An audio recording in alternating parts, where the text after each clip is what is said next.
yang berkaitan dengan informasi tentang data lain. Itu menurut Pameran 2015. Ya, selamat datang.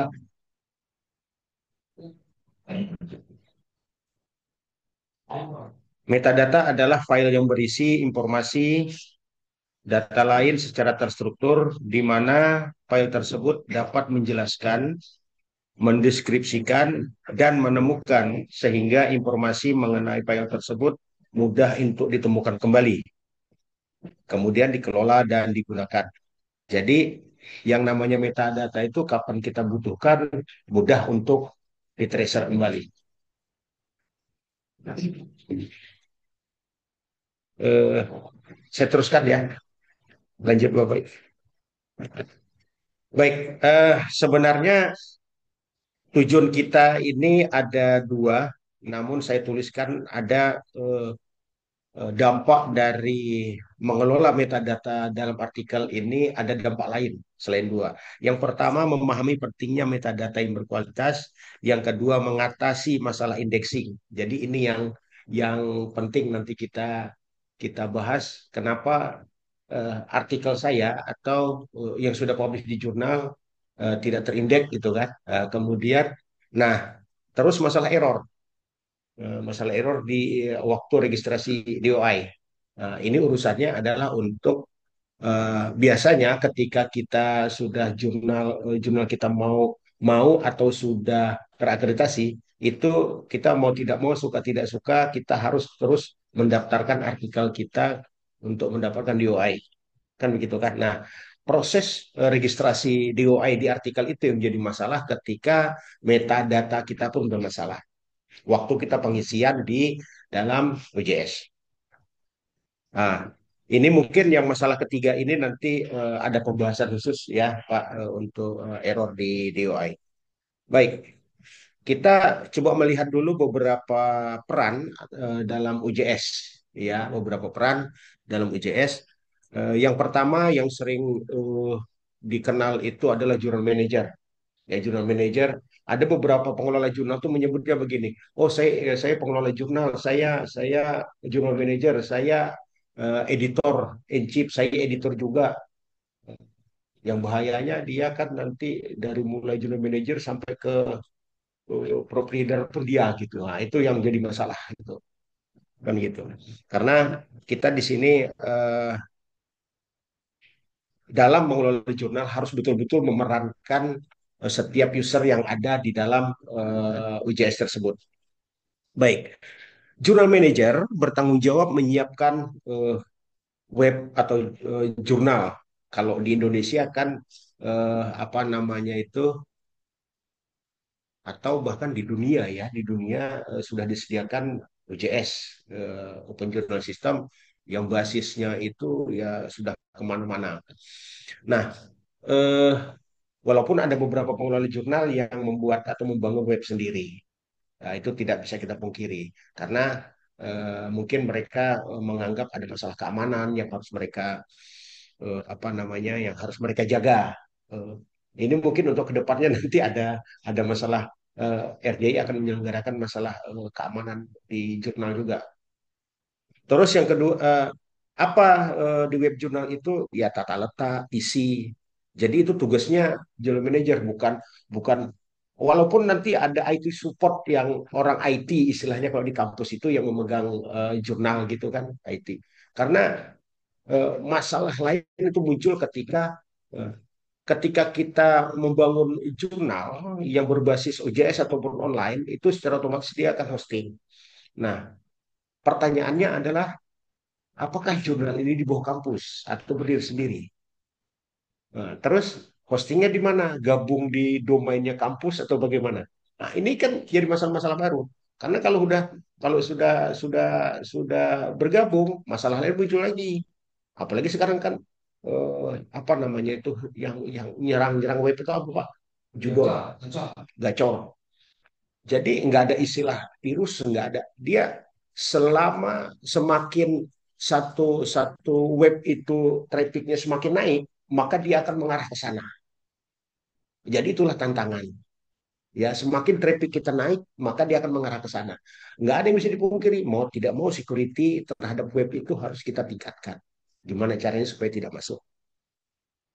Itu apa namanya tantangan dalam mengelola web tadi ya. Selain tata letak, tampilan.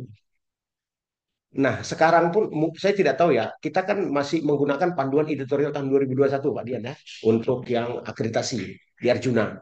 Masih 2021.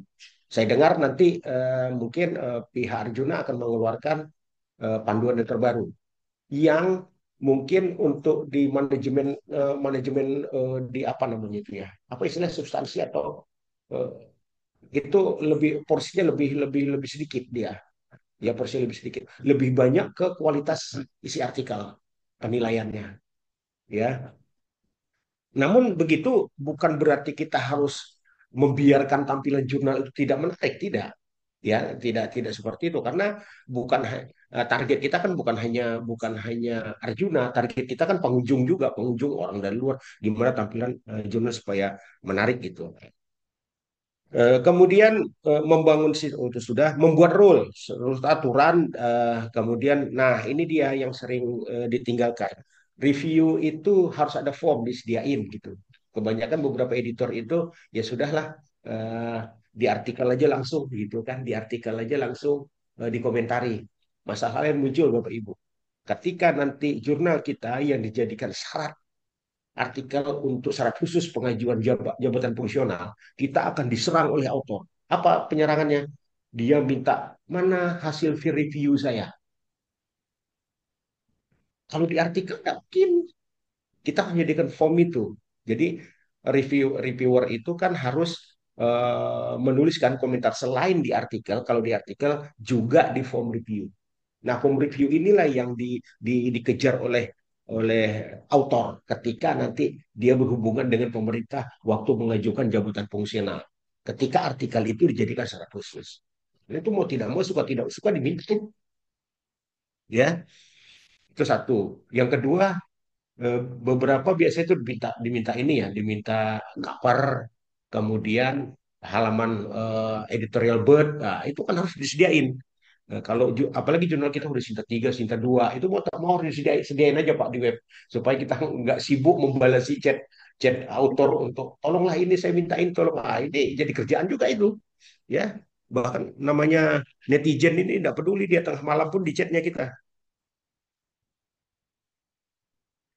Kemudian mengelola akun mengelola apa namanya ya, pengunjung, satu pengunjung, terus pembaca, itu kan, terus yang ada template berapa kunjungan, itu biasanya start counter, kalau template itu kegampang start counter gitu kan.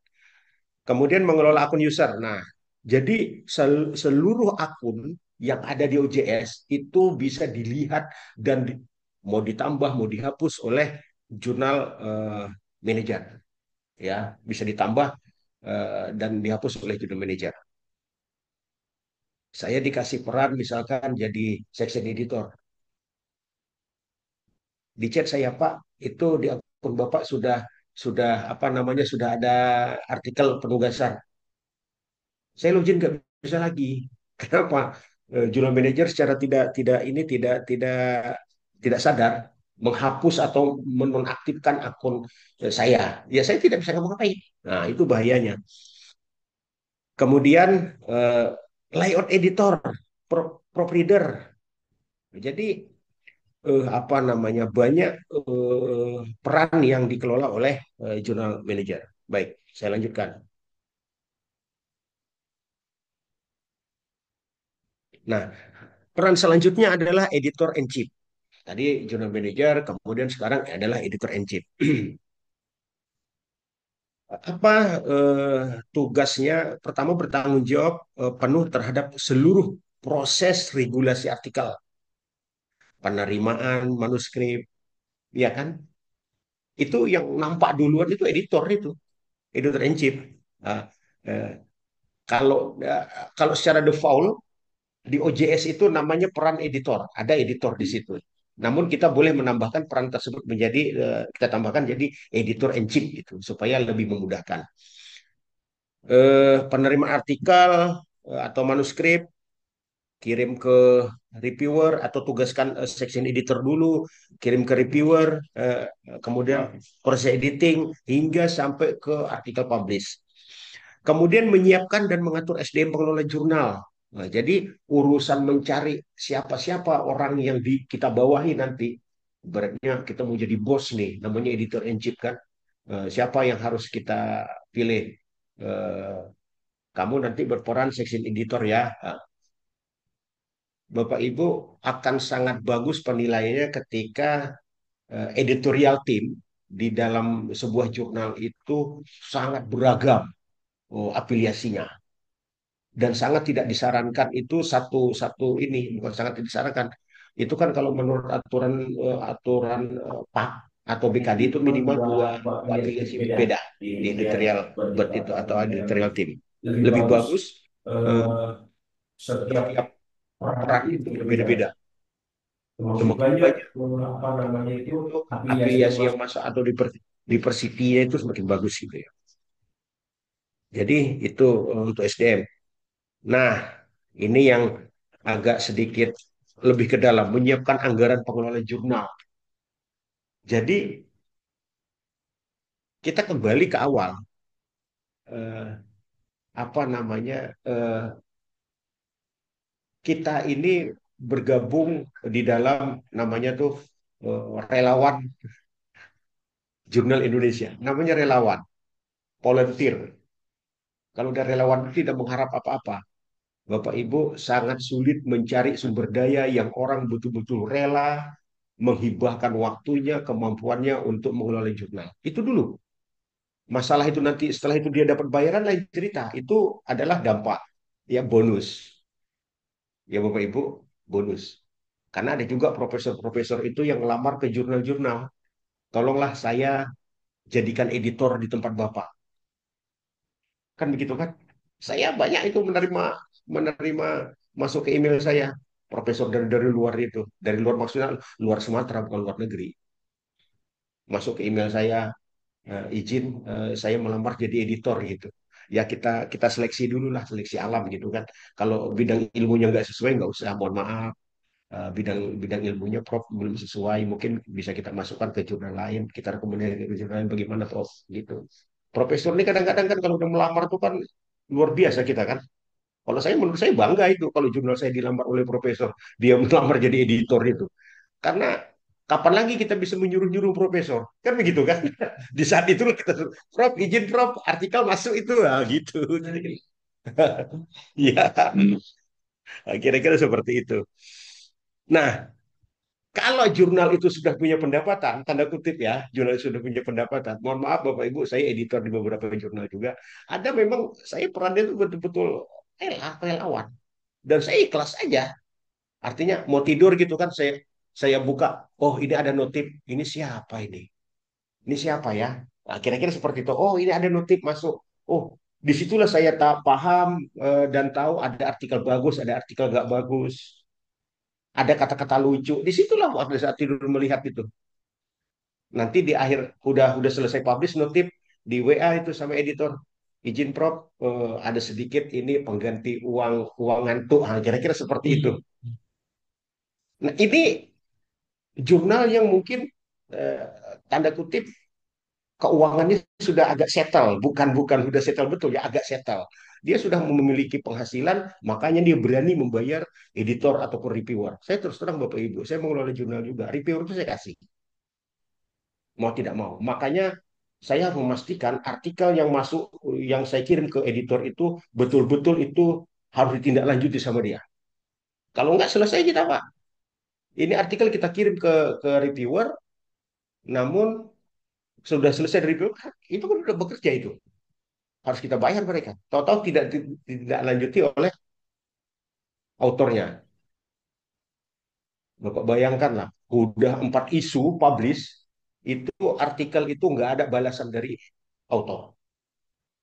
Ya terakhir kan kita buatlah daftar blacklist kan di jurnal kita.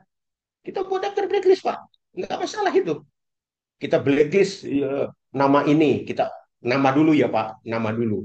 Itu penting itu. Nama kalau perlu kita berani misalkan kita sebut ini dari universitas ini, dari PT ini gitu. Dari sebutin aja.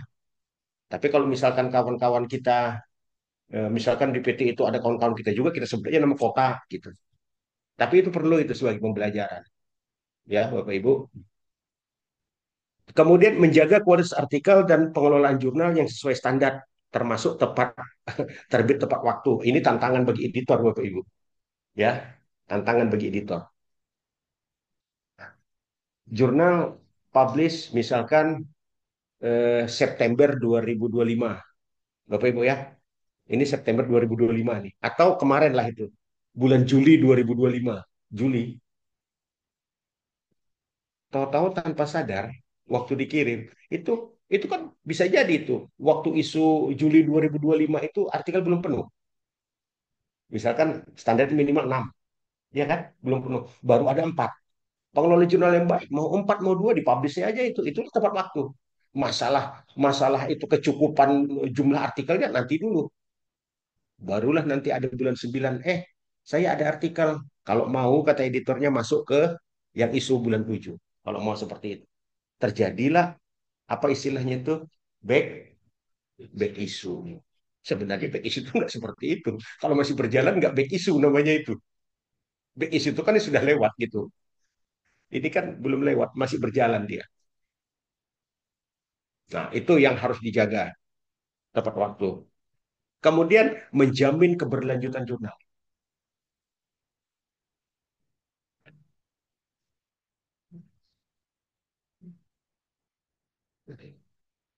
Oh ya, sebentar. Yes. Ya, saya nah, dia interview biar untuk niat senang gitu.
Baik, apakah terlihat?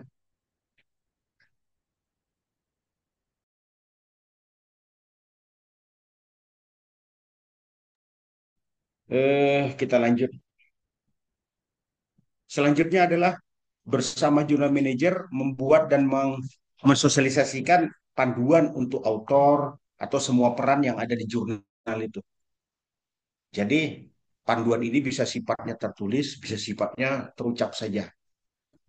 Namun secara default, apa namanya, panduan itu ada kalau kita mau lihat di seluruh, hampir di seluruh pengelola jurnal itu nanti ada itu nanti workflow-nya. Ya, di sini pun nanti ada juga ya tampilannya.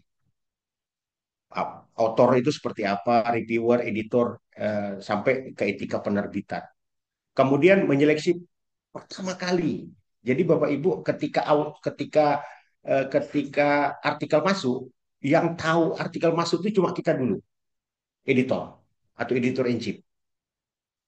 Kita dulu. Section editor, reviewer nggak tahu itu. Makanya eh, kita termasuk reviewer nggak? Termasuk Bapak Ibu. Tapi yang kita review itu apanya? Apakah kesesuaian? kesesuaian scope, kesesuaian template, itu kesesuaian scope, kesesuaian template itu domainnya editor itu. Reviewer itu membahas masalah konten. Artinya kalau sudah masuk ke reviewer, itu artinya konten sudah sesuai. Makanya eh, kadang-kadang ada reviewer yang juga sedikit berperan sebagai editor. Kenapa? Di komentarnya itu tidak sesuai template. Komentar tidak sesuai template. Mungkin si reviewer juga panduannya di template. Kalau saya terus terang Bapak Ibu, kalau saya mereview artikel, diundang mereview artikel, yang pertama sekali saya baca adalah template dari jurnal itu. Template-nya dulu. Loh, ini subjudul ini nggak ada ya. Kok tiba-tiba ada? Kan begitu kan? Itu kita tanyakan. Ini di mana di template itu ada harus ada. Itu harus kita tanya itu. Ya. Kemudian walaupun itu kita tidak terlalu masuk ke dalam. Nah, karena kita fokusnya adalah di konten. Konten itu apa? Misal kita tanya di mana letak gapnya. Nah, itu contoh itu salah satu konten gitu ya. Satu konten di latar belakang masalah. Jadi menyeleksi pertama kali manuskripnya masuk dengan membaca judul. Nah, judul itu kan kesesuaian scope kan. Abstrak. eh, Kemudian jika tidak sesuai reject. Atau misalkan begini. eh, ini judulnya mungkin bisa disesuaikan. Kita balikan. Tolong sesuaikan judul atau sesuaikan tidak sesuai template artikel yang dikirim. Itu komentar-komentar di awal yang dilakukan oleh Indonesia Injil. Kadang-kadang, kadang-kadang Bapak Ibu, yang dikirim apa coba? PDF. Kan begitu kan? Itu jadi kerjaan editor itu. PDF dikirimnya. Aduh, bahaya kali kita.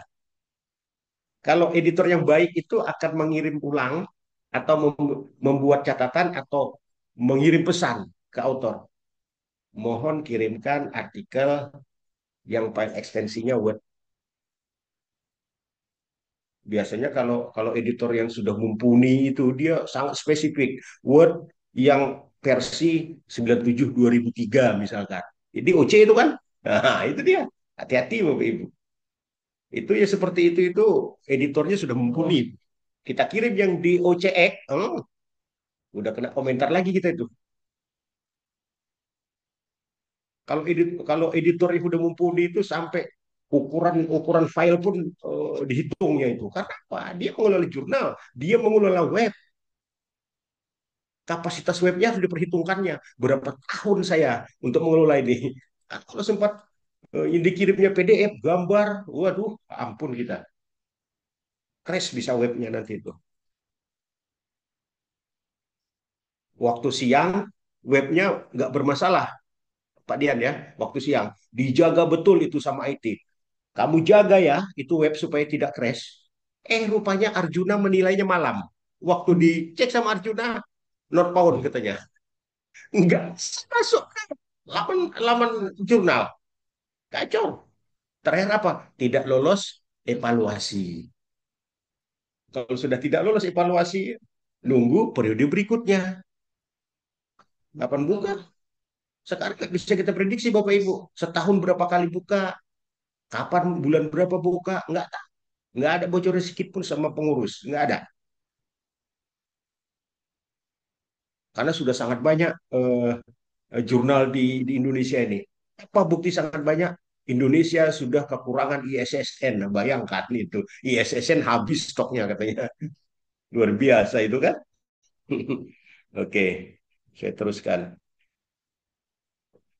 Nah, peran selanjutnya adalah section editor. Section editor ini Bapak Ibu, ketika artikel masuk, itu bisa dilihat oleh editor, editor in chief. Kemudian kalau sudah sesuai, maka artikel ini cocoknya ini ditugaskan ke siapa ini? Section editor bisa banyak Bapak Ibu. Mungkin bisa bisa saya contohkan seperti ini Bapak Ibu ya. Saya ada nggak ya? Eh,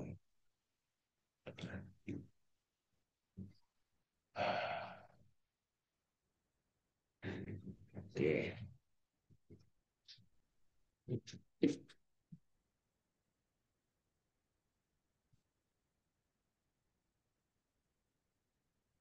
Nah, seperti ini Bapak Ibu.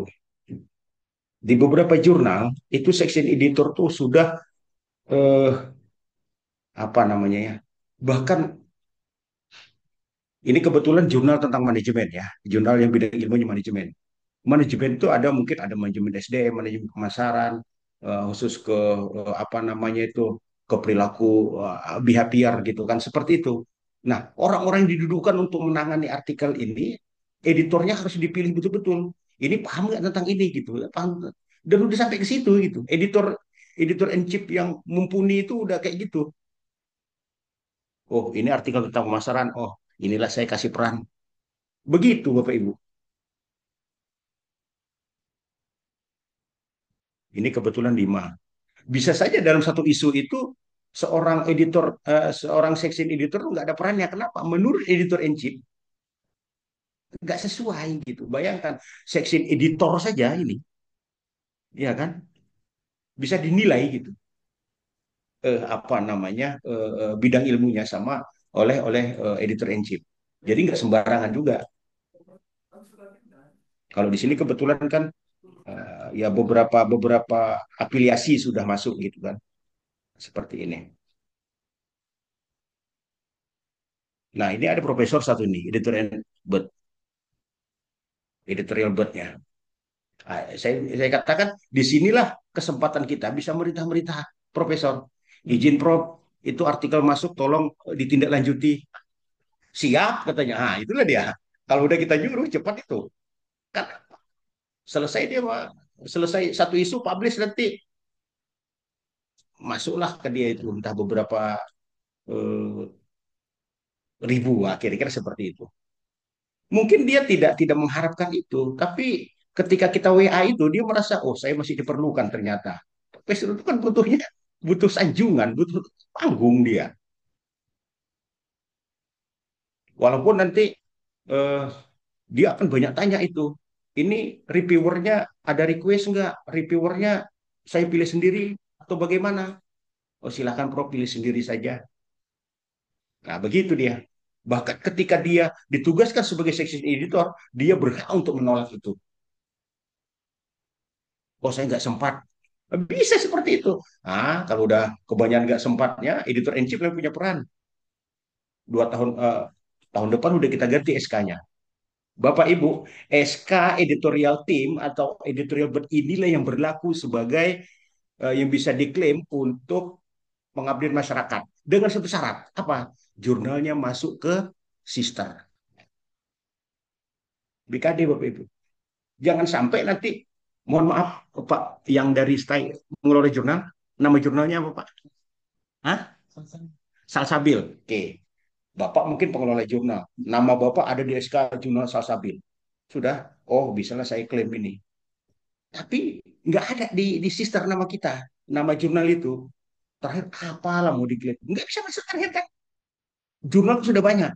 Jangan nanti SK kita, SK Jurnal Salsabil, sudah yang dipilih itu jurnal Jame. Ah, itu dia contoh. Ini kejadian Bapak Ibu. Di sini, di STIM Sukma, Bapak Ibu ya, di STIM Sukma ini, setiap semester, semester ini paling banyak, semester ini paling banyak, dosen mengklaim pengabdian masyarakat sebagai editor jurnal. Dan banyak terjadi kesalahan di sini. Apa yang terjadi kesalahan? Itu tadi yang pertama, SK dengan nama jurnal yang diklaim berbeda. Yang kedua, walaupun sama, SK-nya sudah tidak berlaku lagi. Apa? Masa berlakunya sudah habis. Di Sumatera Utara ini Bapak Ibu, asesor BKD baik-baik sekali, sangat baik banget.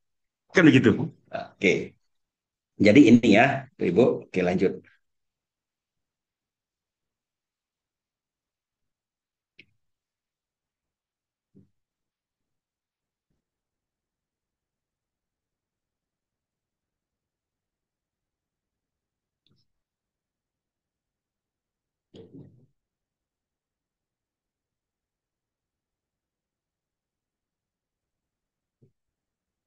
Oke. Nah, section editor ini bertanggung jawab terhadap artikel yang dikirim dari editor dan reviewer. manuskrip yang dikirim dari editor dan menentukan serta mengirimkan manuskrip tersebut ke reviewer yang didelegasikan. Oke. Section editor itu dia hanya menerima artikel yang dikirim. Kalau tidak ada artikel yang dikirim oleh editor ke dia ditugaskan, sebagai ya nggak ada. Makanya kemarin ada beberapa reviewer asesor BKD itu mohon kirimkan bukti penugasan Anda. Apa bukti penugasan? Memang SK-nya itu kan dibuat kadang-kadang 2 tahun setengah itu SK editor ini 2 tahun setengah atau 2 tahun sekali, bahkan ada yang setahun sekali. SK-nya ada. Asesor BKD minta bukti penugasan saudara apa? Dikomentarin Pak Ibu. Ya, biasanya kan setelah isu publish itu biasanya para editor ini atau editor in chief atau section editor atau di bawahnya itu biasanya dikasih sertifikat itu. Itulah bukti penugasan. Terima kasih sertifikat itu ya sepele, sederhana. Terima kasih telah membantu proses editorial jurnal ini di volume sekian isu sekian. Udah selesai urusan. Tanda tangan.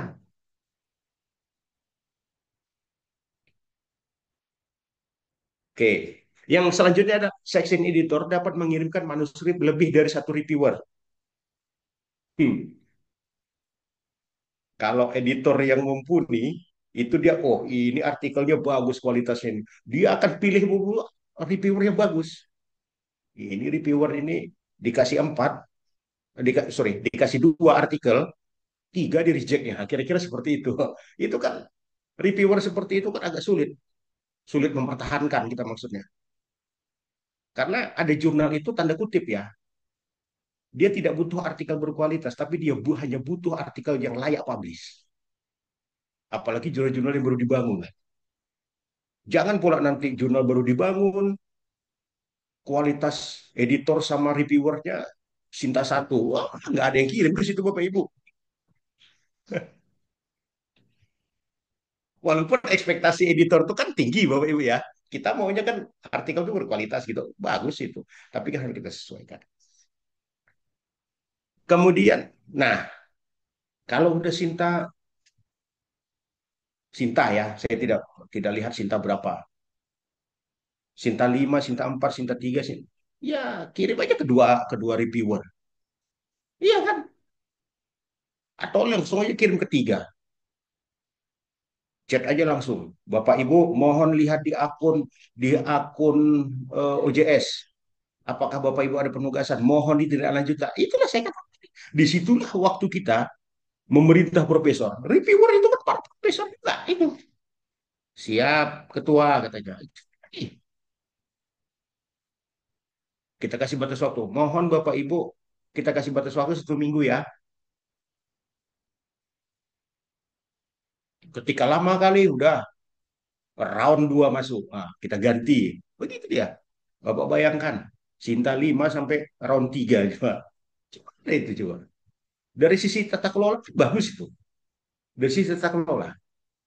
Tapi dari sisi pengelola jurnal itu kan dibutuhkan effort yang sangat besar. Saya ini mengelola jurnal Sinta 5 loh. Tapi sampai round 3 itu kan luar biasa itu. Round 3 itu arti satu round Bapak Ibu ada yang nggak selesai kita masuk ke round 2 ganti reviewer. Salah satunya kan seperti itu. Atau terjadi konflik antar reviewer itu. Satu reject, satu reject, satu lagi revision required. Misalkan suruh revisi. Satu lagi resubmit. Wah, satu minta kirim ulang. Ini apalagi nih artikel-artikel terakhir karena ada notif resubmit, resubmit katanya terakhir dikirimnya notif izin saya tarik artikel saya. Bayangkan Bapak Ibu sudah 3 reviewer yang sudah ditugaskan itu kali 50.000 udah 150.000 Bapak Ibu. Makanya kita butuh komitmen betul itu artikel autor itu. Ketika dia mengirim ini betul nggak mau tindak lanjuti. Ada autor yang jahat juga. Dia hanya butuh review, hanya butuh komen komen artikel, dikirimnya ke tempat lain nanti. Ini caranya bagus juga. Tapi kan kita jadi korban kan. Oke. Dia butuhnya saran dari reviewer, saran dari editor. Jadi butuhkan itu. Baik, editor in chief atau section editor mencermati hasil reviewer secara keseluruhan. Apakah keputusannya ditolak atau di reject, diperbaiki, oh, Jadi ada beberapa keputusan itu kalau resubmit katanya artikel itu dikirim ke editor, sorry, dikirim ke author, author memperbaiki, baru dikirim ulang ke jurnal, editor mengirim ulang ke reviewer. Itu resubmit Bapak Ibu. Tapi kalau revision required itu tidak sampai dikirim ulang ke reviewer, hanya sampai di editor saja. Jadi tugas editor ini betul-betul berat. Bahkan punya asisten Bapak Ibu. Editor punya asisten di luar yang ada di laman jurnal itu tadi. Sampai seperti itu.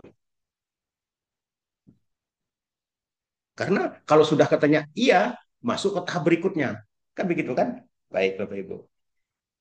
Kita lanjutkan. Reviewer. Reviewer ini sebenarnya kan kita butuh rekomendasi dari reviewer ini. Ah, saya nggak mau, reject aja itu. Kalau udah reject, dah round 2 masuk. Jadi nggak bisa kita paksa juga Bapak Ibu. Reviewer itu harus harus memeriksa artikel. Nggak bisa. Kalau dia nggak mau, nggak suka. Mau diapakan? Ya biarin aja gitu. Kita ganti review. Makanya kita butuh stok reviewer. Namanya kita dari awal kan sudah rela. Kan begitu kan? Jadi tugas reviewer itu memberikan komentar di naskah. Kalau ini kan oh, banyak gitu ya. Walaupun ini tantangan juga, beberapa ada tantangan di sini di beberapa pengelola jurnal. Apa juga? Itu kan biasanya apa namanya author itu langsung mengambil template yang ada di laman yang kita sediakan ya, Bapak Ibu, langsung download. Habis di download, masukkanlah tulisan dia di situ. Dah, itu dikirim dia ke jurnal, disubmit. Oke, dari sisi scope sudah sesuai, dari sisi sisi template sudah sesuai. Oh, berarti tugas editor ngapain? Mengirim ke section editor. Kata section editor, oke, sudah oke. Dikirimlah ke reviewer. Rupanya editor kecolongan. Apa kecolongannya? Yang namanya reviewer ini kan tidak peduli dia, di komen aja, di blognya komen. Tidak ada gap penelitian Anda dengan penelitian terdahulu. Contoh, itu komentarnya kan komentar Sinta dua, seperti itu. Tidak ada gap katanya. Author bilang, gap itu apa ya katanya? Bingung dia. Nah, celakanya itu setelah disimpan, nama saya tertulis di situ. Kan bahaya itu. Karena kan proses reviewer ini kan ada dua cara. Ada apa namanya tuh klik buta kalau kita bilang, tapi buta itu artinya antara reviewer yang memeriksa artikel dengan si author nggak tahu itu punya siapa. Double blind namanya. Dua-dua nggak tahu. Dan itu harus dikelola betul oleh editor itu, oleh section editor. Pak Dian ngirim jurnal ke ngirim artikel ke jurnal saya. Kalau aturan kan Pak Dian tuh kan nggak bisa. Tolong artikel saya nggak bisa. Gimana? Tahu nggak itu artikel Pak Dian? Nggak tahu. Karena apa? Section editor itu akan menghapus apa? Salah satu metadata artikelnya. Apa itu? Nama, email, afiliasi itu dihapus tuh, baru dikirim ke reviewer. Itu namanya double blind Bapak Ibu yang seperti itu. Artinya apa? Si reviewer dan author nggak tahu siapa pemeriksanya. Proses sudah bagus sampai di situ udah benar. Tapi ketika reviewer mengomentari, diberi komentar, tertulis nama saya. Nah, itu bahaya itu. Harus betul-betul. Harus makanya saya ketika ketika ngasih komentar, saya pastikan dulu. Ini di artikel ini nama saya masih tersimpan nggak? Saya simpan gitu. Oh, author. Oh, berarti sudah betul ini. Kalau enggak, saya ganti itu. Dan saya ingatkan editor, tolong itu template kalian itu bahaya tuh seperti ini. Biar diganti sama dia kan. Nah, oke. Itu yang di kalau kalau kalau di komentar di artikel selesai. Namun ada jurnal juga yang memberikan memberikan komentar di form review. Kalau ada. Nah, ini yang seharusnya kalau menurut saya wajib ada ini form review ini. Karena apa? Seluruh komentar yang bentuk tertulis kumpulan komentar tuh di situ gitu. Dan ini yang masuk email gitu. Kalau artikel itu kan lampiran. Reviewer satu komentarnya ini. Latar belakang tidak ada ini, tidak ada ini. Wah, pedas Pak. Pedas, rasa dilempar pakai cabai itu muka kita kalau lebih pedas lagi. 6 bulan kita nunggu Bapak Ibu artikel kita belum ditugaskan. Sekali ditugaskan apa? Reject. Itu coba bayangkan. 6 bulan kita tunggu itu. Oke, karena form review ini yang bisa di-download atau ditampilkan. Bapak Ibu, ini apa namanya ya? Mungkin apa namanya isu terkini. Salah satu bukti korespondensi yang diakui oleh tanda kutip ya reviewer untuk lektor kepala guru besar itu yang masuk ke email. Kemarin ada kolega yang mengurus lektor kepala. Wah, sebenarnya bukti korespondensi bukan hanya email kan? Karena yang email, sorry ya, UJS itu tidak bisa ngirim ke email. Setelah itu sampai sekarang tidak terpecahkan. Satu UJS ada 3 jurnal. Jurnal ini bisa ngirim, jurnal yang lain enggak gitu. Sampai sekarang nggak terpecahkan itu. Bapak bayangkan, Sinta 2 nggak bisa ngirim feedbacknya ke email. Itu bahaya. Ya, oke. Selanjutnya memberikan rekomendasi ke editor. Jadi sudah memberikan komentar, berikan rekomendasi. Apa rekomendasinya? Kalau yang paling gampang itu kan eh, apa namanya eh, suruh perbaiki, namun tidak tidak dikembalikan ke sorry ke reviewer. Apa namanya? Eh, kalau resubmit itu mengembalikan, resubmit mengembalikan. Kemudian kalau yang eh, request request apa itu Pak Dian?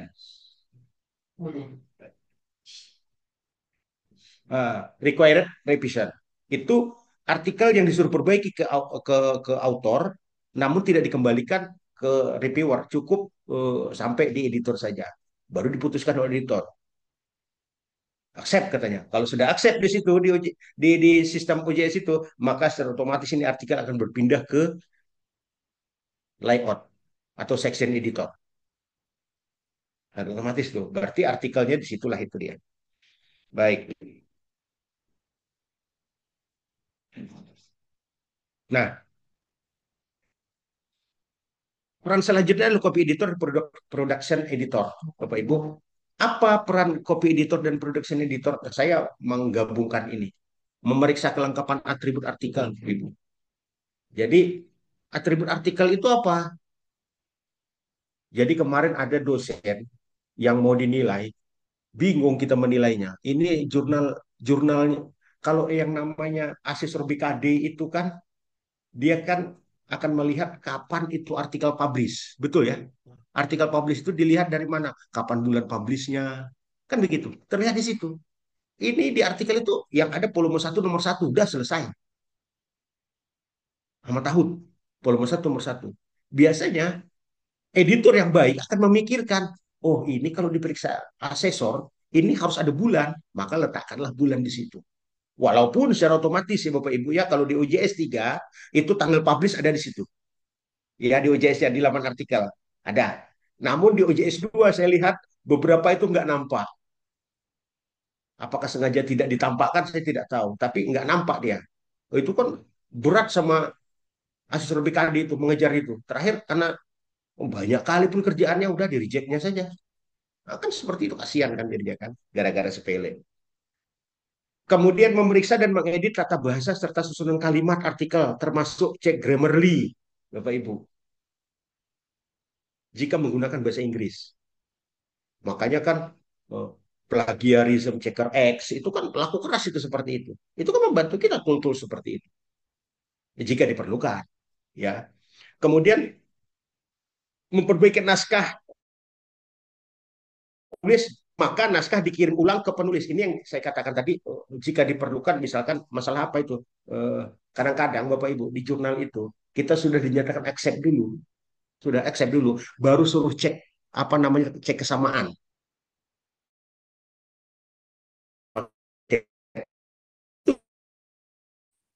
Setelah dinyatakan accept, baru kita disuruh cek kesamaan. Nggak tanggung-tanggung Bapak Ibu, diminta 15%. Masalah baru muncul Bapak Ibu. Gara-gara itu terakhir nggak jadi dia. Udahlah, saya tarik mundur. Ada accept di jurnal. Mana itu? Oh, apa namanya itu? Pak Dian, apa namanya? Aktivitas dari perjalanan artikel itu. Udah di accept, di reject. Jelek jadinya. Oke. Kemudian, oke. Memeriksa kesesuaian metadata di artikel yang sudah direvisi dengan metadata di UJS. Bapak Ibu, urusan copy editor, production editor itu harus diperiksa sebelum itu artikel nanti di layout oleh peran selanjutnya. Apa contohnya? Contoh kasus begini Bapak Ibu. Saya kirim artikel, autor itu kan punya punya kewajiban pertama meregistrasi dulu buat akun.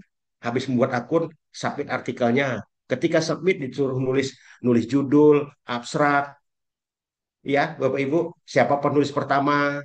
Kalau penulis pertama ada 3 suku kata, bagaimana cara menulisnya? Ini akan kita bahas selanjutnya.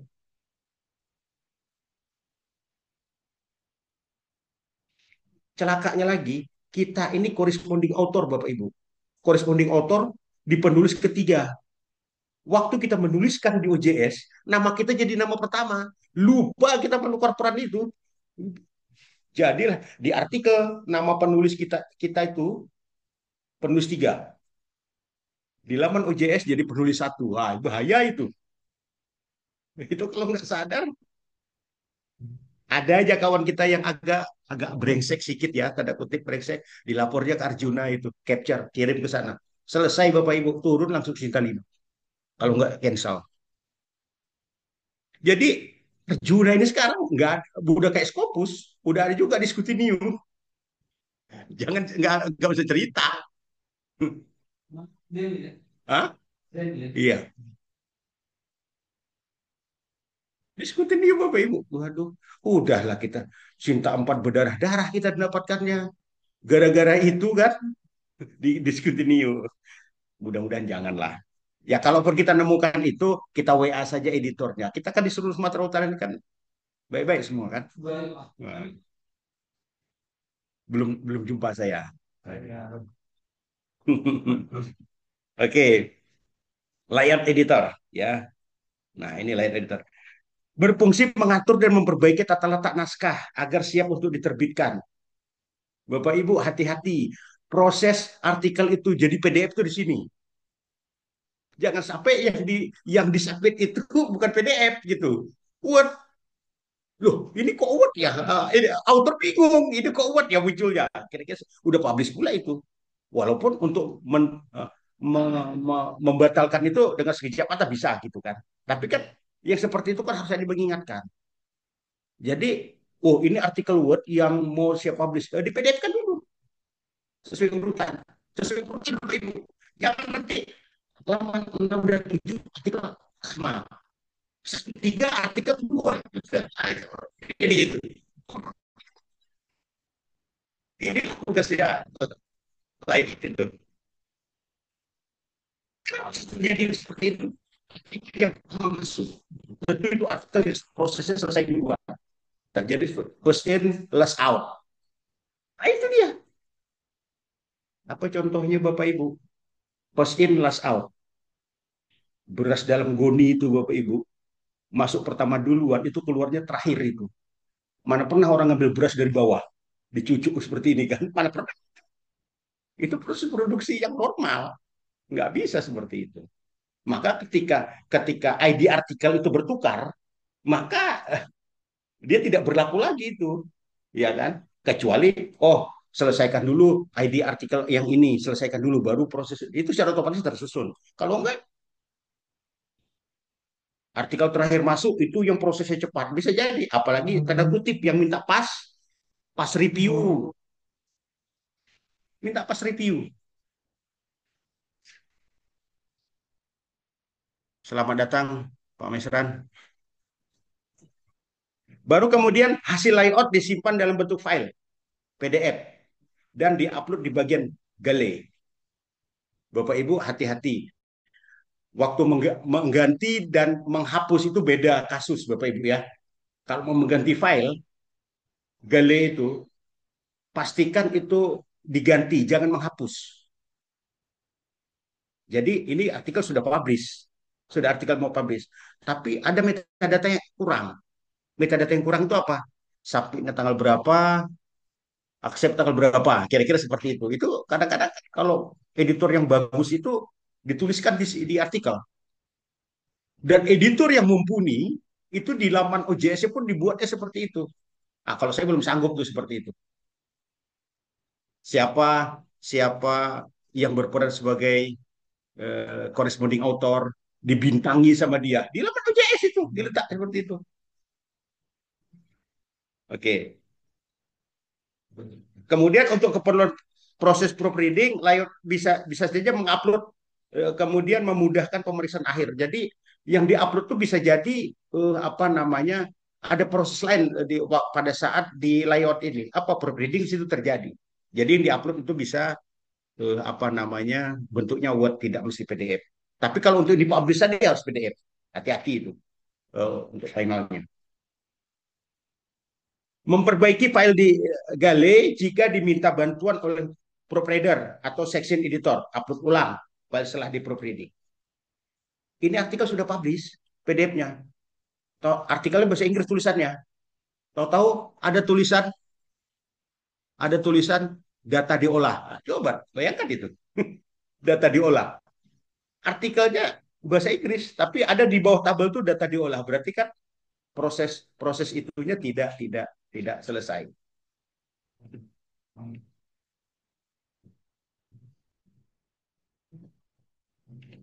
Oke, autor. Ah ini dia. Apa peran autor? Yang pertama adalah, nah ini dia, ya Bapak Ibu. Peran pertama adalah dia harus menulis artikel dulu. Terkadang autor itu dia langsung, oh saya mau menulis artikel, tapi saya cari template dulu. Gara-gara nyari template 2 minggu nggak nulis-nulis dia. Gara-gara nyari template. Karena kalau udah nyari template berarti nyari jurnal tertuju kan. Nyari jurnal tertuju, indikatornya nambah lagi apa? Nyari harga yang paling murah. Apalagi udah tembakannya kemana? Scopus misalnya. Wah, kalau udah ke Scopus kita cari aja apa namanya itu Elsevier Journal Finder. Nah, itu dia. Nampak itu yang proses editorialnya berapa lama, harganya berapa. Nah, itu dia. Kemudian setelah menulis artikel, mengirimkan langsung naskah. Hati-hati Bapak Ibu. Jurnal yang baik, pengelola jurnal yang baik adalah autornya itu disuruh mengirim mengirim naskah ataupun manuskripnya itu langsung submit ke webnya, bukan ke email. Walaupun ada beberapa jurnal, tanda kutip ya, Scopus Bapak Ibu, dia minta kirim email. Silakan kirim email katanya. Dikirim aja.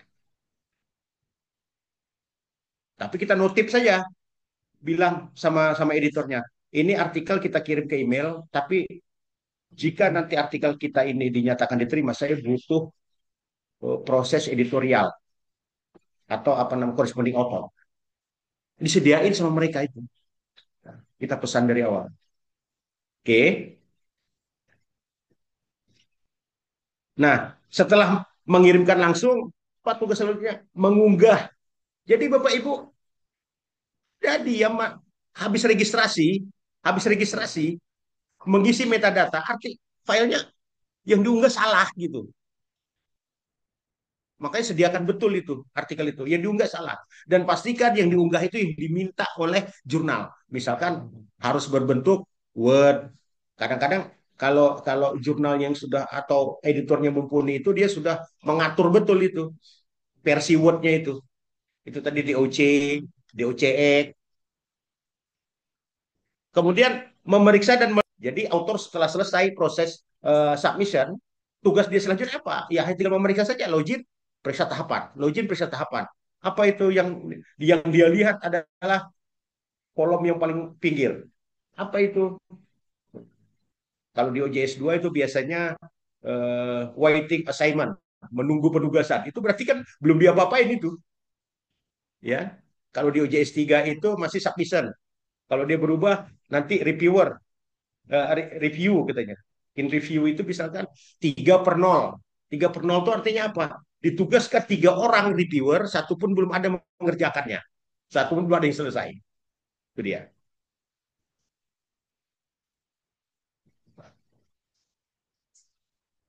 Baik. Nah,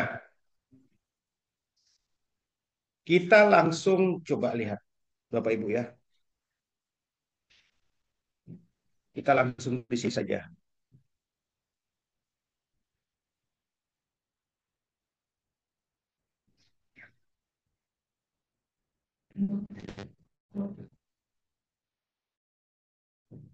Oke, Bapak Ibu.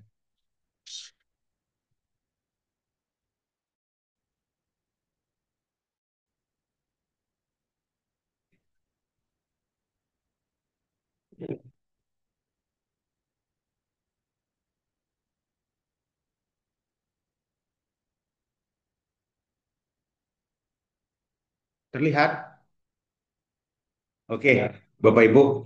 Salah satu metadata yang harus diperhatikan itu adalah ini, Bapak Ibu. Ya, metadata. Jadi judul perhatikan itu betul-betul template-nya itu. Editor akan menyediakan template, sampai hal sekecil-kecil pun diatur sama dia. Apa itu? Sampai jumlah kata dalam judul pun diatur ya. Maksimal sekian. Semakin spesifik kan semakin bagus memang.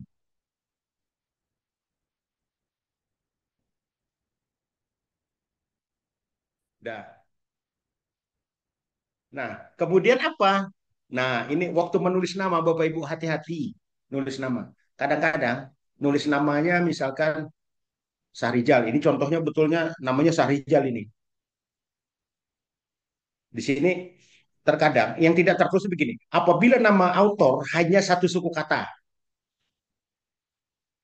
itu bagaimana? Itu yang jadi masalah.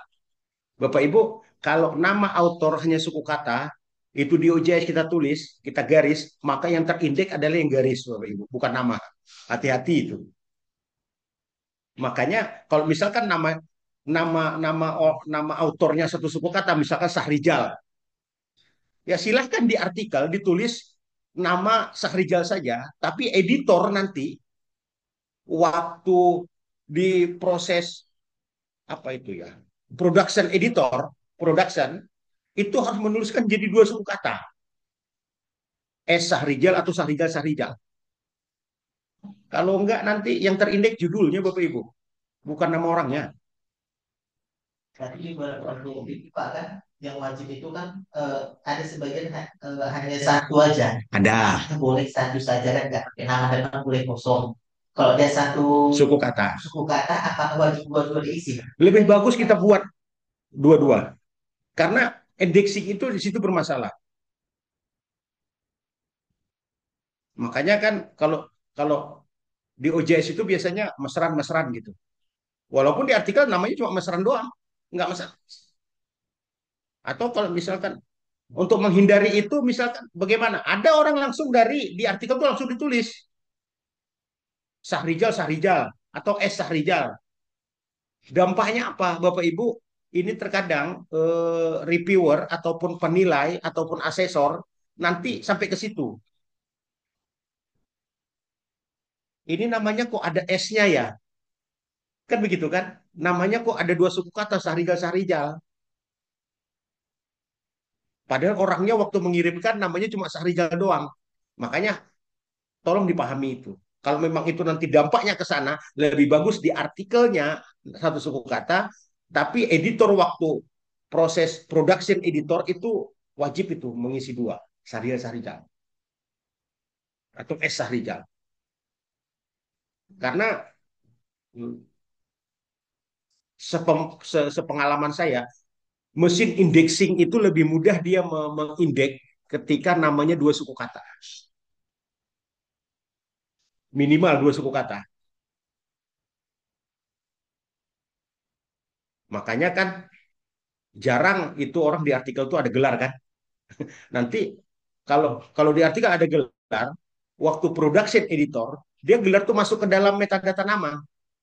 Khawatirnya nama belakang ME, terakhir yang diindeks adalah ME nanti di depannya. Nah itu dia. Karena kan sifatnya kan bangun dibalik dia. Hati-hati. Itu khusus untuk nama yang pendek ya. Ya, nama satu suku kata Pak minimal. Nah, lebih bagus diulang. Dua nggak ada masalah. Ini sering terjadi. Ini kayak Bapak ini, Sahrijal, Muhammad Sahrijal gitu. Nggak ada masalah. Tapi kalau misalkan nama suatu suku kata, Dian saja, itu kan bahaya itu. Izin Pak, di OJS itu kembali lagi yang tadi, yang OJS versi berapa itu, dia kan di atasnya cukup satu aja diisi. Ada Dua suku, first dua, name, dua, dua tempat. ada akhir ya kan. Apakah nama pertama dan nama terakhir ini wajib diisi? Sementara kan di OJS itu ada yang satunya aja wajib diisi gitu. Beberapa OJS, saya tidak tahu ya. Kalau OJS 3 sekarang Pak Mesran cuma dua ya tempat itu ya. Nama depan, nama belakang. Iya. Family name ya, family name. Kalau dulu sempat ada tiga ya, nama tengah. Oke. Nah, saran saya itu diisi saja dua-dua. Hmm. Karena nanti saya kemarin mengurusi artikel yang terindeks Scopus, namanya terakhir apa? Juri. Juri apa namanya? Pokoknya tidak terbaca lah. Jadi ada dua suku kata jadinya. Juri apa gitu. Ya, enggak. Jadi terakhir kita betulilah artikel itu. Ya kita suggest lah ke editor Scopus itu. Hai editor, tolonglah bantu ini perbaiki metadata ini. Respon sama dia, Bapak Ibu. Kalau editor luar negeri itu ngerespon, editor Indonesia ngerespon juga, tapi udah lama gitu. Oke. Sekarang kalau dilihat sebenarnya eh, yang wajib itu kan cuma name ya. Kemudian di sebelahnya kan ada family kan. Ya. Nah, sebenarnya dua-duanya wajib diisi. Misalnya dibuatlah Muhammad Sahrijal. Diletakkanlah name-nya saja. Muhammad Sahrijal. Dua kata itu di sebelah kanan ya. Sebelah yang di sebelahnya yang kanan itu yang family itu karena itu bintang kosong. Nggak wajib. Nggak apa-apa gitu.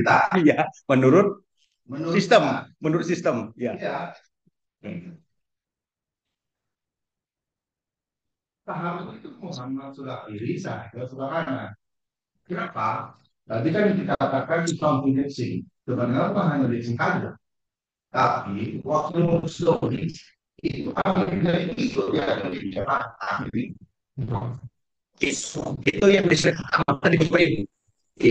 Waktu registrasi dimulai error itu saya selalu meregistrasi itu Bapak Ibu bahwa ini versi atau itu akses muncul.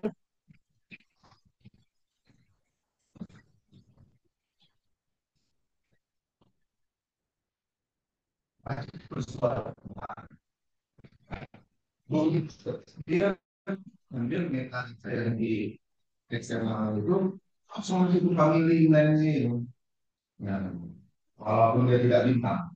Jadi kok namanya tuh satu suku kata? Ya, Diulang Pak. Misalkan Mesran, hanya suku katakan Mesran, Mesran atau M Mesran.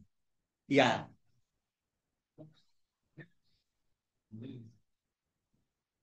Dia membuatnya begitu. Ini mungkin bisa saya kasih contoh Bapak Ibu seperti ini. Sebenarnya dia ada dua nama kan. Menu itu Pak. Mau versi itu, mau versi apa saja. Bapak Ibu, ini seperti ini Bapak Ibu ya.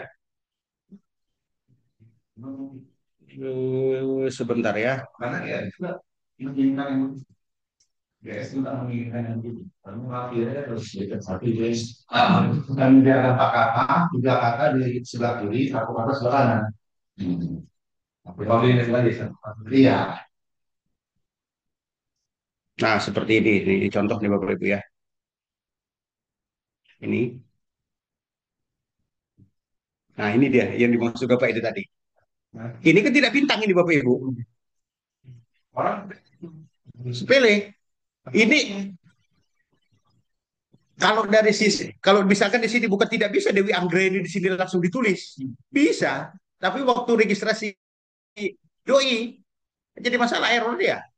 Dan errornya itu kan harus kita lihat satu-satu gitu. Ini di mana masalahnya? Dua suku kata kan. Jadi itu tadi harus diisi. Nah, kemudian kalau dilihat dari GS, misalnya Dewi Sartika Anggraini, itu lebih bagus ditulis Dewi Sartika kemudian Anggraini diunsur. Dewi Sartika Anggreni Firly. Jadi kalau misalkan saya tegaskan lagi, ada 4 suku kata atau 3 suku kata namanya, sementara tempatnya cuma 2. Jadi suku kata yang terakhirnya suku kata terakhir saja. Jadi 2 suku kata pertama itu di depan. Muhammad Syahrijal Lubis. Jadi Muhammad Syahrijal Lubisnya di belakang. Jadi yang terindeks nanti Lubis, bukan Muhammad Syahrijal. Nah, gitu dia. Kalau dibuat Sartika Anggraini,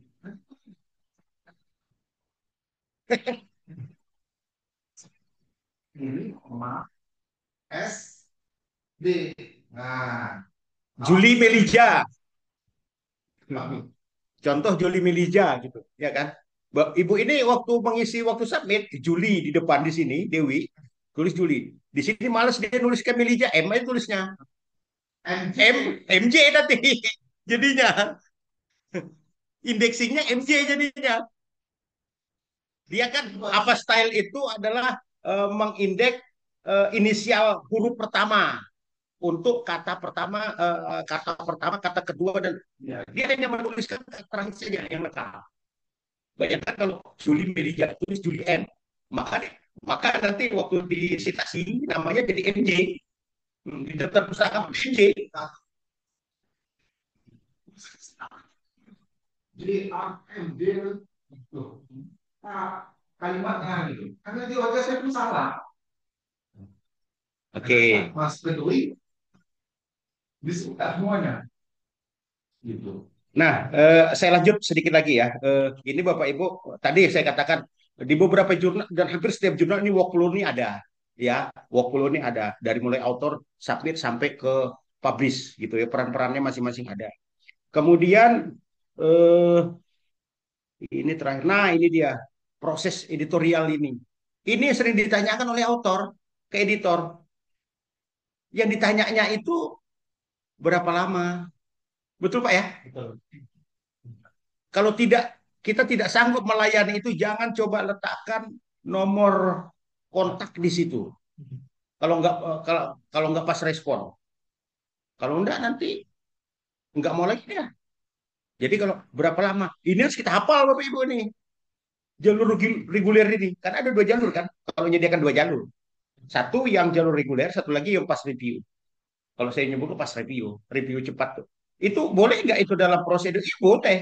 Itu kan hanya memotong antrian. Akibat memotong antrian ini, maka antrian harusnya di depan menjadi belakang. Kira-kira seperti itu kan. Cuma kan ada sesuatu yang harus didahulukan. Ya kan seperti itu. Jadi kalau kalau di OJS itu dia secara default itu dia hitung hitung masa kerjanya 2 minggu, Bapak Ibu ya. Itu bisa kita setting mau 1 minggu mau 3 minggu itu. Nah ini dia. Nah jadi ini Bapak Ibu ya mohon dicermati Bapak Ibu kita pengelola jurnal di sini jangan memberikan apa namanya itu Pak Mes yang diminta autor itu yang cepat itu loa. Wow. Itu yang selalu diminta sama autor itu. Loanya kapan terbit? Berikan, silakan loa itu berikan, tapi harus ada keputusan jurnal itu diterima atau tidak. Diterima itu Pak Mes. Bukan diterima masuk ke jurnal kita. Kalau jurnal kita kan nggak bisa nolak. Kecuali kita setting. Contoh, apa itu? Jurnal kita hanya kita setting bisa nerima file Word saja. Gambar PDF itu nggak bisa. Pusing pada dia nggak bisa submit. Kenapa yang disubmit dia file PDF? Itu bisa kita setting Bapak Ibu. Jadi ketika mau submit PDF nggak bisa itu. Tapi kan law itu kita terbitkan setelah proses review. Iya, iya logikanya begini. Artikel itu kan harus kita pasti udah ada keputusan diterima atau ditolak. Diterima maka terbitlah law. Ketika ada keputusan diterima berarti kan sudah ada proses itu. Kan begitu, kira-kira seperti itu. Itu yang dikatakan pas review tadi. Prof, izin Prof, ini ada pula yang minta cepat. Nah, itulah kita mau menyuruh-nyuruh profesor itu. Itu kesempatan kita. Tolonglah Prof. Siap katanya. Akhirnya kan seperti itu. Baik, saya rasa eh, bahan saya sampai di sini. Rekan-rekan, kalau ada yang mau disampaikan mungkin itu nanti akan dikelola oleh Pak Moderator. Saya kembalikan ke Pak Tengkudian. Terima kasih. Saya Ridwan. Wassalamualaikum warahmatullahi wabarakatuh.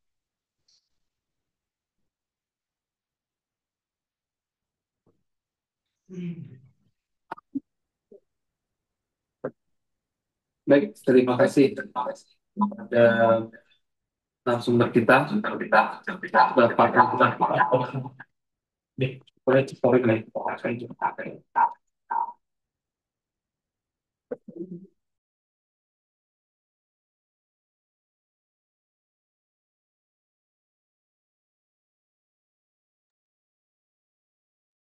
Ya, terima kasih pada Bapak narasumber yang telah sharing ya, sharing knowledge terkait dengan tata kelola ya, tata kelola daripada metadata artikel. Jadi memang di sini banyak sekali yang sebenarnya sudah kita lakukan, tapi ada beberapa poin mungkin kurang tepat, bukan salah, mungkin kurang tepat. Seperti tadi yang kami dapatkan bahwasanya untuk pengurusan doi pun juga terkendalanya nanti ada di metadata tersebut. Jadi memang ada beberapa yang kondisi yang perlu kita bahas lebih lanjut. Jadi mungkin apabila Bapak Ibu yang ada di Zoom ini ataupun di ruangan Sekolah Tinggi Ilmu Manajemen Sukma ini ada pertanyaan, silakan untuk disampaikan kepada kami ya. Jadi kalau ada pertanyaan mungkin silakan untuk tanya. Oke, Oke, ini ini tadi tadi ada ada di Pak Andika ya. Pertanyaan di kolom komentar. Saya pernah ada pengalaman di Jurnal Scopus Q2, artikel ini diajukan sebagai syarat guru besar. Asesor mempermasalahkan ada ketidakkonsistenan istilah di naskah. Saya kemudian menghubungi editor Scopus. Alhamdulillah respon cepat dan langsung diupdate. Nah, ini salah satu contoh yang memang sudah di apa ya, sudah diberikan contoh lah sama pihak jurnal yang kena Scopus. Kadang memang pengelola jurnal yang kita sendiri pun di Indonesia lah terutama gitu ya, agak sulit juga merespon tentang seperti itu. Mungkin eh, ada lagi nih dari Pak Ahmad Salman Farid MSOS di kolom komentar. Assalamualaikum, saya Farid dosen dari Stein Madina dan editor-in-chief jurnal. Izin bertanya Pak Rahmat, banyak jurnal lokal kesulitan menyelesaikan metadata artikel dengan standar internasional seperti Crossref atau DOAJ. Menurut Bapak, apa langkah paling realistis yang bisa diterapkan pengelola jurnal di daerah agar tetap diakui secara global?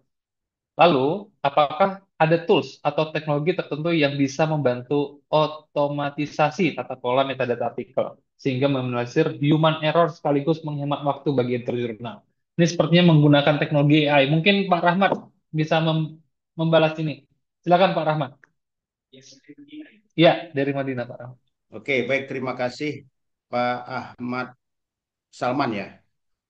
Ya. Oke.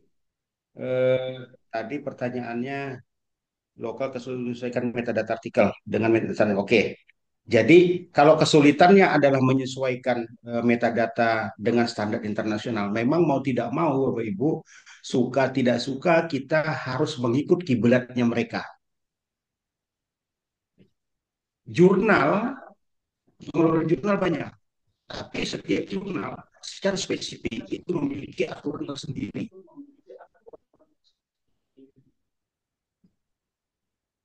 Apa itu aturannya sertifikat mungkin sampai file yang dikirim apa namanya itu file Word yang dikirim pun dia harus spesifik, misalkan harus menggunakan Word versi 97/2003. Word kan banyak versi kan DOC, DOCE, DOCT. Ada yang template, oh itu lebih besar lagi tuh kan. Kalau yang jurnal-jurnal eksak itu dia sampai kayak apa namanya itu kemarin itu ya. Lupa saya. Sampai seperti itu. Nah, itu salah satu spesifikasi. Urusan urusan eh, indexing Bapak Ibu, urusan indexing itu adalah urusan pengelola jurnal dengan mesin pengindeks. Kapan terindeks, kapan tidak terindeks, itu urusannya sudah pengindeks. Contoh Bapak Ibu ya, contoh Bapak Ibu. Pak, artikel saya kok tidak terindeks? Ini kita mengalami beberapa jurnal ya, jurnal lokal kita ya, jurnal lokal dalam artian yang di Indonesia. Tidak terindeks apa? Metadatanya hilang dari Google Scholar, Bapak Ibu. Nanti mungkin kawan-kawan bisa berbagi di sini. Itu bagaimana? Memang tidak terindeks. Ya bagaimana lagi? Nah, terus kalau dia cross ref berarti dia harus masuk ke DOI tadi Pak ya, DOI. Cross ref itu kan urusan di DOI itu kan. Kalau kalau kita udah masuk DOI secara otomatis berarti dia masuk ke mana itu? Yang untuk Arjuna itu apa Pak? Kalau kita secara otomatis mendoaikan artikel, dia secara otomatis masih masuk ke dimension. Nah, kan seperti itu dia. Jadi kalau nggak kita memiliki DOI, jangan berharap artikel kita masuk ke dimension. Itu hal yang paling gampang itu ukurnya. Beda hal kalau apa mesin pengindeks satu lagi yang kalau menurut di Dupak itu dia dianggap pengindeks menengah. Apa itu? Eh, Copernicus. Padahal itu menurut Dowatch, mohon maaf Dowatch ya, itu dianggap pengindeks yang tanda kutip predator, abal-abal. Jangan coba-coba mau mengindekkan artikel kita, jurnal kita ke Dowatch, ketika nama Copernicus itu ada di laman jurnal kita. Itu pasti di reject itu Bapak Ibu sama Dowatch. Ini kan dua mesin pengindeks yang memiliki mazhab yang berbeda ini. Ya. Jadi kalau Bapak di Nah, saya pernah punya pengalaman Bapak Ibu, punya pengalaman saya sebenarnya bukan itu. Pengalaman saya itu lebih kepada hal sepele. Jadi saya kan ingin melihat tampilan jurnal saya itu bagus. Saya indikanlah salah satu saya indikanlah ke DOAJ. DOAJ itu kan ya saya kita bagus sih. Apa salah satu bagus? Artikel kita bahasa Indonesia, tapi seluruh tampilan, seluruh bahasa di laman OJS kita buat bahasa Inggris. Atau kita buat bahasa Indonesia semua. Itu di DOAS nggak masalah Bapak Ibu. Nggak masalah itu. Jadi di laman DOAS-nya bahasa Indonesia semua. Walaupun artikel bahasa Inggris. Nggak masalah itu. Atau bahasa Indonesia. Artikel bahasa Inggris di jurnalnya, laman jurnalnya bahasa Indonesia. Atau dibalik. Bahasa Inggris di laman jurnalnya, artikel bahasa Indonesia. Boleh. Saya kemarin, saya rubahlah lamannya itu menjadi bahasa Indonesia semua. Artikel saya bahasa Indonesia. Itu tahu di komentarnya Bapak Ibu. Yang komentar oleh luas itu adalah gini. Uh, ini ya, mohon maaf Bapak Ibu. Jadi kalau kita mau pertama kali submission itu kan ada tombol harus registrasi dulu Bapak Ibu kan registrasi. Karena saya pengelola jurnal awam, yang yang yang, yang paham dengan OJS. Jadi saya kebingungan mengganti registrasi itu menjadi besar. Seluruh perintah di sini oh beranda saya ganti gitu kan terkini arsip apa current itu terkini saya ganti semua bahasa Indonesia tapi urusan registrasi ini tadi ini kan nggak bisa registration itu di komentarnya Bapak Ibu silahkan dipilih saja bahasa seperti itu dipilih kalau mau menggunakan bahasa Indonesia semua silahkan bahasa Inggris semua pun silahkan Jadi komentarnya saya double bahasa di laman jurnal. Gara-gara di sini nih, ini Bapak Ibu nih. Terlihat kan? Ada registration, ada login di sini. Terlihat nggak ya? Nah, ini dia. Ini nggak bisa saya gantinya itu. Seharusnya kan bisa di situ pendaftaran gitu kan masuk. Saya nggak tahu di mana itu menggantinya. Tapi juga bisa ya. Kan jurnalnya sih. Nama jurnal nggak masalah. Nama, nama, ini kan nama jurnal ini kan membuat membuat apa namanya pengelola yang menjadi bangga gitu. Jangan sampai nama jurnalnya pun kita malas, malu kita mempromosikannya. Bahaya itu, ya kan? Ini kan prestise juga. Oh, siapa yang punya boleh kita boleh jurnal kita bahasa Indonesia, artikel kita bahasa Indonesia, tapi nama jurnal kita internasional. Kira-kira seperti itu. Ini adalah kita menawarkan reviewer untuk luar. Itu jawabannya. Mohon maaf Mas, saat ini saya tidak bisa menerima permintaan Anda dikarenakan nama jurnal Anda bahasa Indonesia kan. Ada Bapak Ibu, reviewer ada yang menolak. Gara-gara apa? Nama jurnal. Bapak Ibu, contoh Bapak Ibu ya. Ini kita kan misalkan jurnal apa nama jurnal Bapak tadi apa? Salsabila. Ada bahasa Indonesia yang dikata kata jurnal itu, Pak. Apa itu? Lengkapnya, Pak. Oh, bahasa Inggris. Oh, bahasa Inggris. Ini bagus. Misalkan jurnal ilmu komputer misalkan. Bahasa ini contoh paling gampangnya. Jurnal ilmu komputer. Udah, karena jurnal ilmu komputer ini dalam perjalanannya bagus, tahu-tahu Sinta 2 lah. Dia mau, oh, mau usah nggak usah Sinta 2, Sinta 3 dulu. Wah, ini kalau nunggu Sinta 2 lama ini. Udah sekarang aja mau saya submit ke Scopus. Ya kan? Submit ke Scopus. Apa salah indikatornya? Harus pakai bahasa PBB. Bahasa PBB Bapak Ibu ya, bukan bahasa Inggris, bahasa PBB. Dah, tapi dipilih bahasa Inggris. Maka salah satu indikator lainnya apa? Reviewernya pun harus dari luar. Ini tadi nama jurnal kan nggak bisa diganti. Nama jurnalnya. Akibat kita menugaskan reviewer luar, walaupun form reviewnya udah bahasa Inggris, kontennya pun bahasa Inggris, ditolak sama reviewernya. Saya tidak bisa memeriksa atau mengomentari artikel yang nama jurnalnya bahasa Indonesia kan. Aduh, kena telak kita itu. Bagaimana coba? Makanya memang dari awal harus kita prediksi betul. Kita boleh kita lokal, tapi nama kita harus internasional. Kira-kira seperti itu, Bapak Ibu ya. Dari awal tuh, dari awal. Oke, jadi terus apa langkah paling realistis bisa diterapkan mengelola jurnal di daerah agar tetap diakui secara global? Bapak Ibu mau tidak mau suka tidak suka kita harus yang pertama kita harus apa namanya ya mengikuti step by step satu persatu. Ya udah masuk ke dimension dulu. Berarti kan secara tidak tidak langsung kita harus eh, meregistrasikan ke DOI setiap artikel. Bayar Bapak Ibu. Masih masih $1 Pak Mesran. Ya, $1. kurasinya. Oke, Mas. Makanya saya tidak mau melihat nilai nominal ya, rupiah, dolarnya. Oke, $1. Yang pertama, yang kedua ikuti standar DOAS. Itu kan udah internasional gitu kan. Jadi global. Terus kalau lebih memungkinkan, ya kalau mau sampai aja ke Scopus. Bapak Ibu, Scopus dan Arjuna itu dua mazhab yang berbeda, walaupun sama-sama eh, apa namanya ya, bukan Arjuna ya.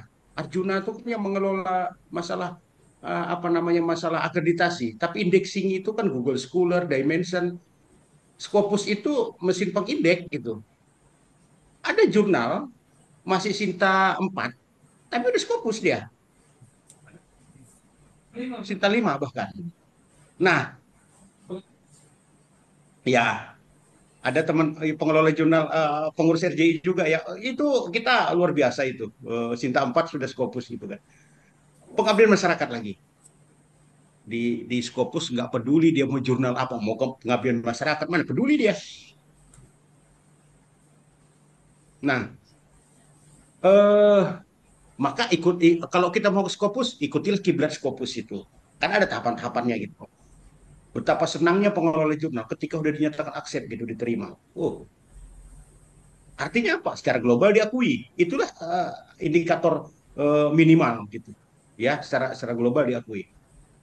Itu tahapannya Bapak Ibu. Jadi eh, bahasa PBB ya Bapak Ibu, ya bahasa PBB. Ya bahasa Inggris boleh, tapi saya ini bahasa Batak nggak ada PBB ya, nggak ada. Bahasa Arab ada.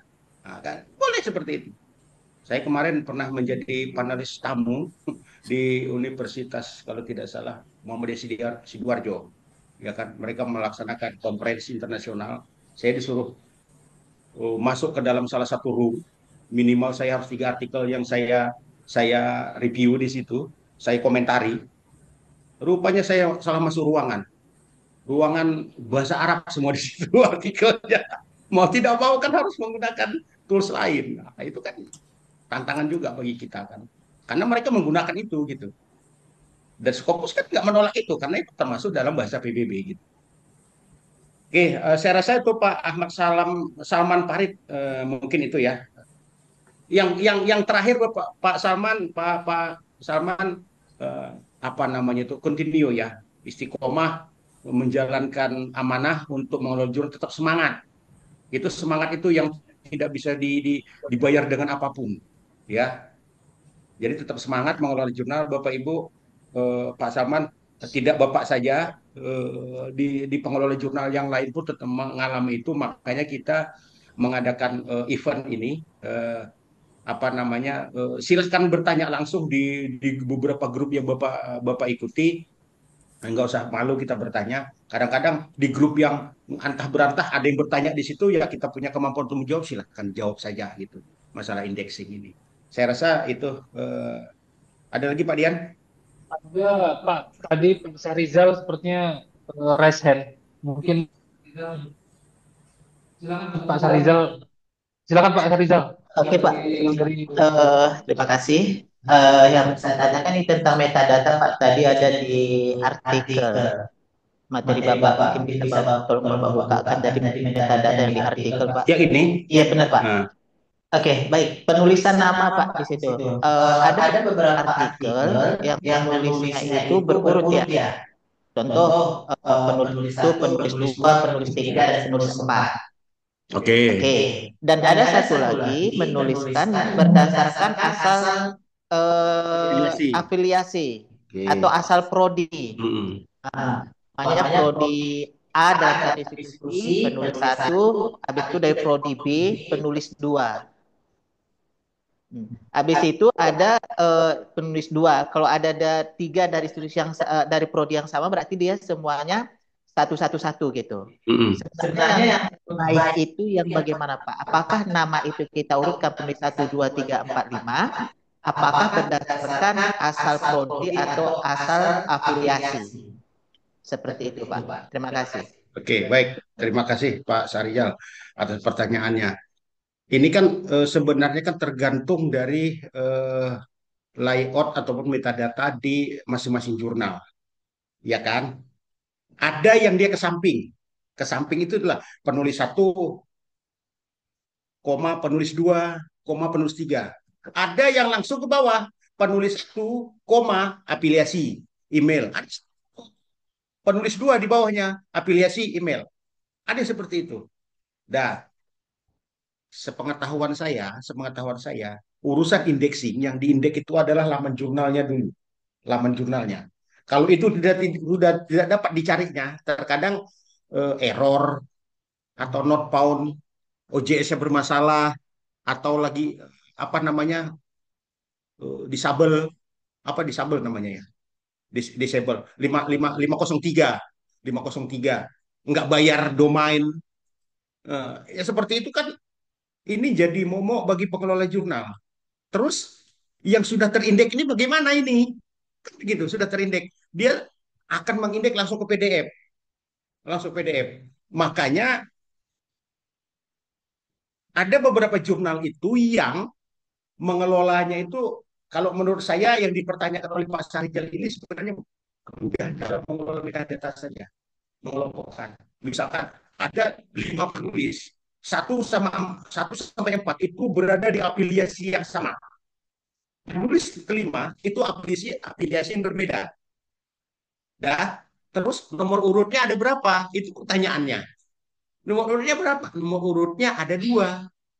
Satu, satu, satu sampai empat kali, dua yang kelima.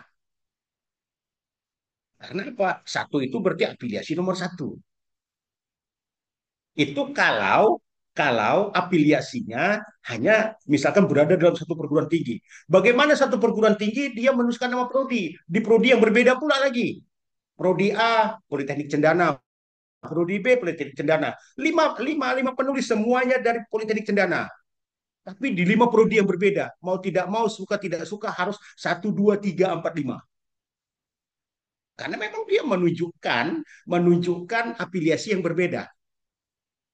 Beberapa jurnal itu ada yang hanya mengharuskan nama perguruan tinggi saja atau nama afiliasi, tidak menuliskan fakultas, tidak menuliskan prodi, ada seperti itu.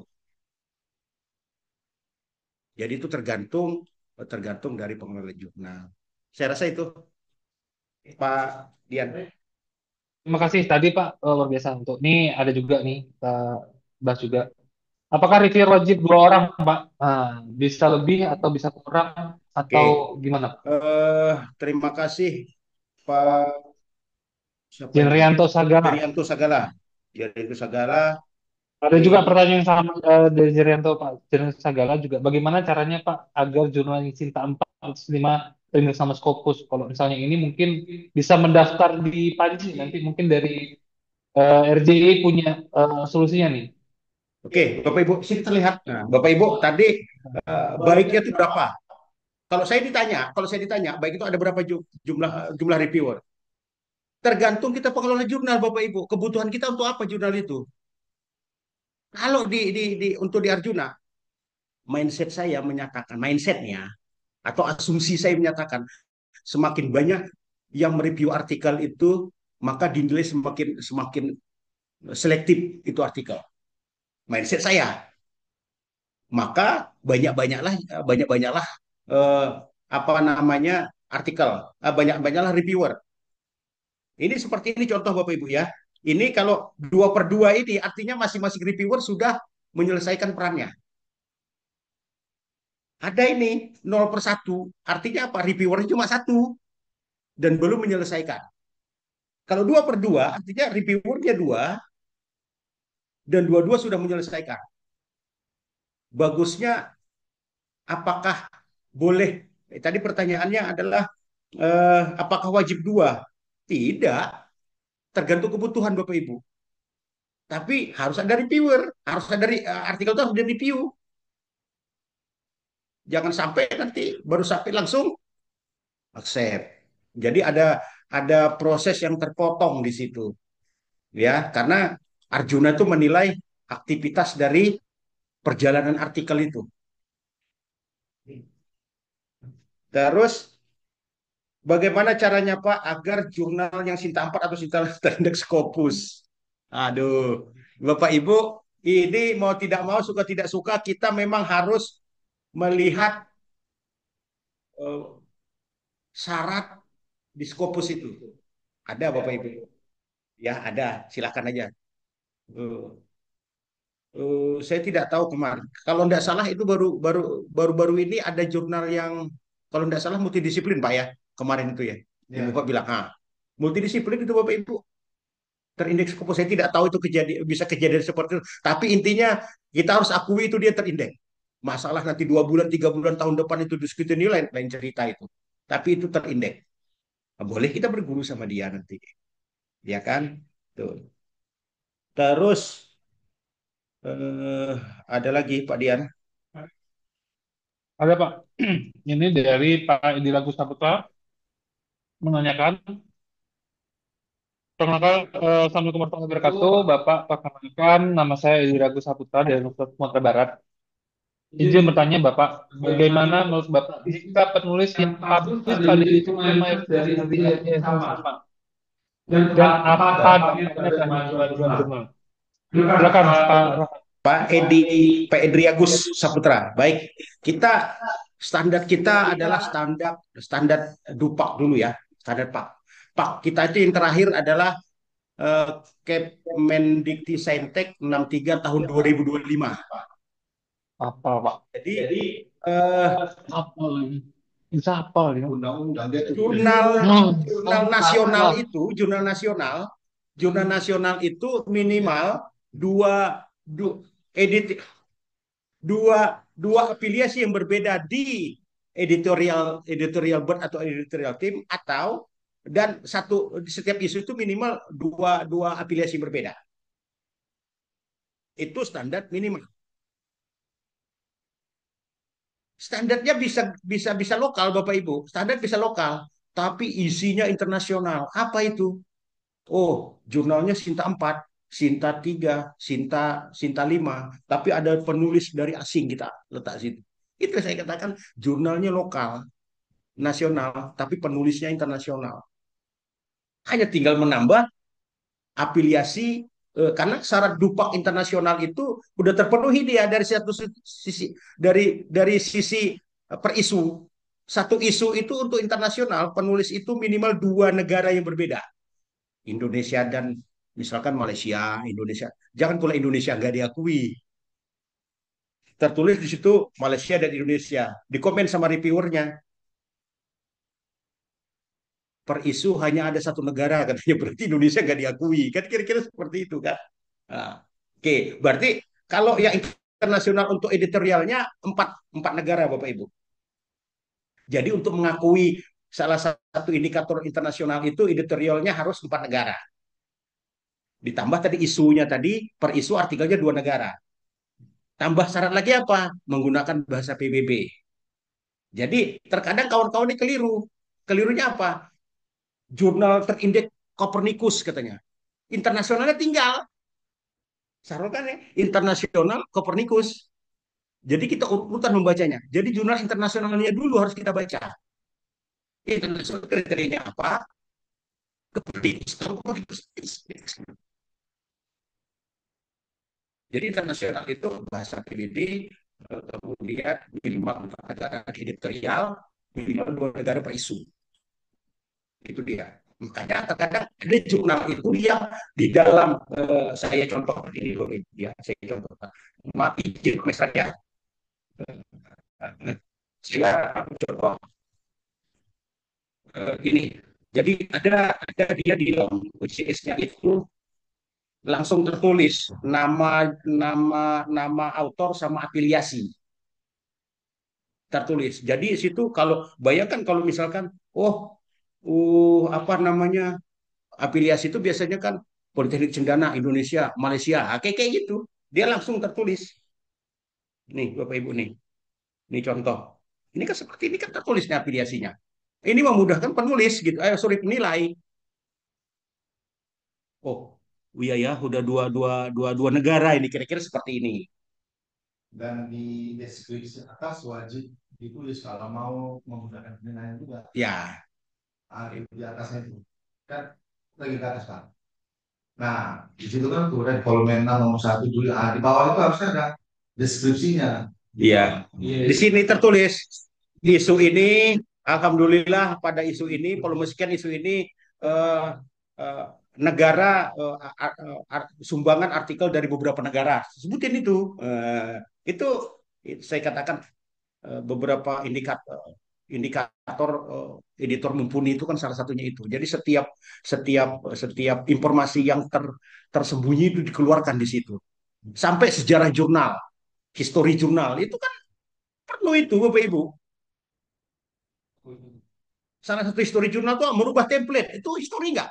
Histori supaya tidak menjadi pertanyaan oleh oleh apa namanya tuh asesor Arjuna. Ini volume satu template itu seperti ini, volume 2 ya ISSN di bawah kan gitu. Terkadang ada juga yang gabut itu asesornya itu pun dikomentarinya kan gitu. Gara-gara itu jadi cinta tanam ya kan. Itu dia. Jadi seperti itu Bapak. Ini mau mudahkan dari sisi satu isu. Per isu ya kan dua negara. Kalau kalau dia dilihat dari apa namanya, editor, kita lihat saja di sini. Nah, berapa negara dia? Nah, ini kan, nah, seperti ini dia. Nah, ini kan sudah ada ini dua negara. Indonesia dan Malaysia, tambah lagi dari Kamboja, dari Thailand, hampirnya negara-negara yang terdekat gitu kan. Apalagi Timor Leste, kan ada negara lain tuh ke Indonesia lagi. Empat udah terpenuhi, kira-kira seperti itu Bapak Ibu ya. Jadi internasionalnya dulu. Ini jurnal, jurnal, jurnal, mohon maaf, ada jurnal bahasa Indonesia yang belum, artinya syarat Copernicus sudah terpenuhi. Baru saya tidak tahu ya, lupa saya berapa berapa isu, apakah harus harus ada volume berapa atau isu berapa gitu. Copernicus itu seperti bahasa Indonesia pun nggak apa-apa kita sampai di sana, tetap terindeks sama dia.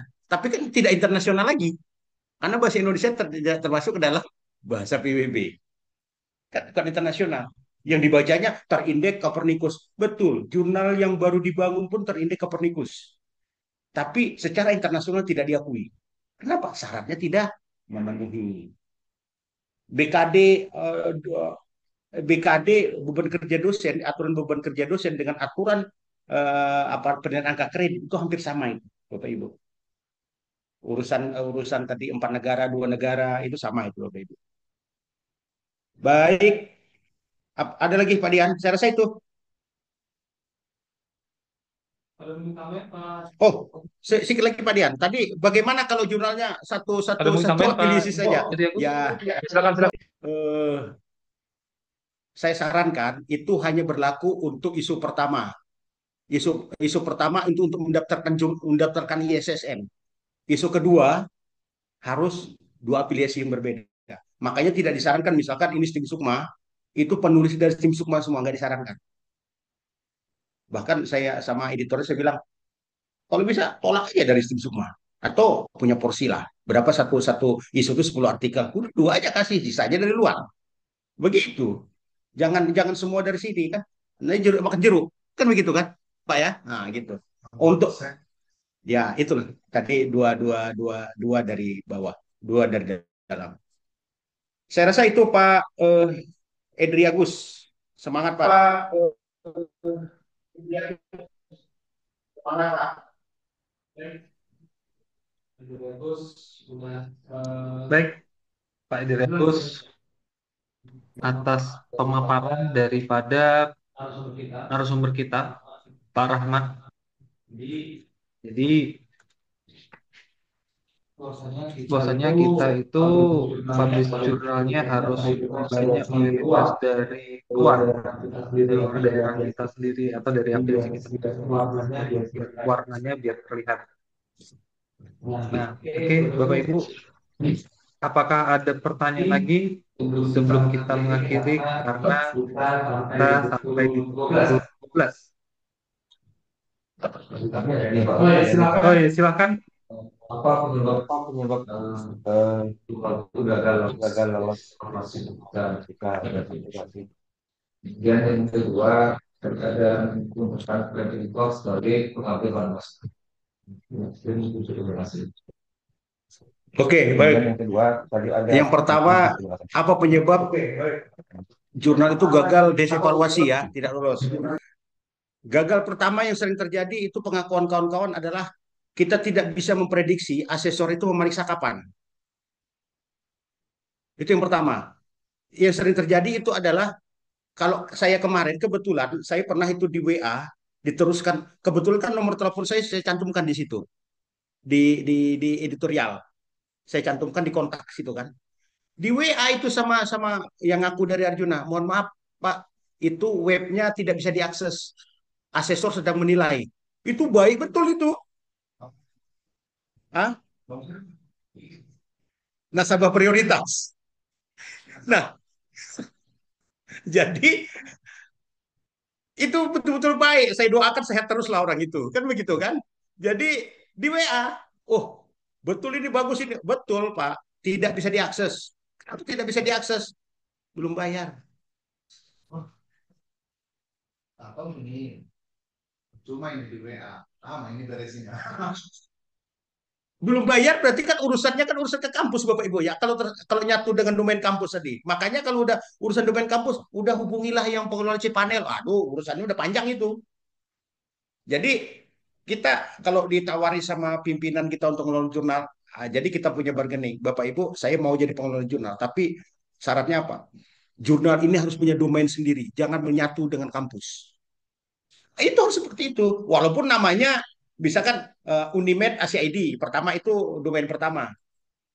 Jadi Unimed 2 jurnal titik Unimed 2 hal seperti itu. Dia domain sendiri, jangan gabung jadi nggak mengganggu domain utama itu. Contoh ya. Karena itu masalah di situ. Dah. Terus tadi Pak ya waktu diakses waktu memeriksa tidak bisa diakses apa namanya itu. Terus ini Pak, yang sering terjadi itu nama jurnal di artikel dengan nama jurnal di laman UJS dengan nama jurnal di ISSN itu berbeda Pak. Contoh, di ISSN tidak ada singkatan jamek, nggak ada. Di jurnal karena memang ada singkatan jamek misalkan. Jameknya di depan Pak, di jurnalnya di laman UJS. Jamek titik dua, bla bla bla. Jurnal bla bla bla. Di artikelnya jameknya di belakang. Itu kan tidak konsisten di tiga tempat yang namanya berbeda masing-masing. Itu udah pasti itu tidak lulus desevaluasi. Kalau Serdos itu udah Poniska itu. Poniska itu udah nggak diampuni lagi kira-kira seperti itu. Itu yang untuk yang penyebab gagal tadi Bapak Ibu ya. Jadi perhatikan eh, apa namanya web pengelola web itu pastikan dalam masa penilaian itu jurnal itu 12 jam apa namanya aktif ya 12 jam aktif. Jangan nanti orangnya tidur, jurnal tidur juga gitu. Bahaya ini. Kan asesor itulah nggak tahu kita. Kita tidur, dia kerja pula. Aksesnya jurnal Asia ID, Unimed, oh, tahu-tahu tidak bisa diakses contoh misalnya. Kan bahaya itu kan. Nah, terus yang kedua tadi apa Pak? Yang kedua gimana? Ah. Menyelesaikan editor sebagai Oh, oke. Okay. Bapak Ibu, ini saya harus mempraktekkan seperti ini.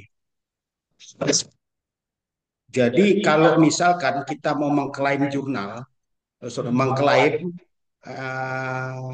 peran kita editor sebagai pengabdian masyarakat, itu memang ada rulesnya itu di POBKD pun diatur pengelola jurnal. Ingat Bapak Ibu ya, pengelola jurnal. Memang tidak disebut di situ. Tapi pengelola jurnal di situ tulis adalah editor atau garis miring dewan redaksi ya, kira-kira seperti itu. Kita SK punya Bapak Ibu, SK punya. Yang jadi masalah adalah jurnal kita nggak masuk ke sister. Bagaimana mengklaimnya itu? Nggak bisa Pak. Hubungi editornya. Hubungi OT. Hubungi editornya. Pak, ini jurnal kita nggak masuk ke ini ke sister. Biar dia berpikir gimana caranya supaya masukkan ke sister itu. Cari orang yang bisa diajak ngopi untuk memasukkan itu. Oh, iya, iya, iya, iya. Jadi apa namanya? Mungkin kita masuk ke sini ya. Ini kayaknya harus harus. Oke. Ini masih masa penilaiannya. Masih Enggak, bukan apa namanya di sister, evaluasi. sister Pak. Oh, Hmm. Tanggal 30 Pak masih. Jadi apa namanya?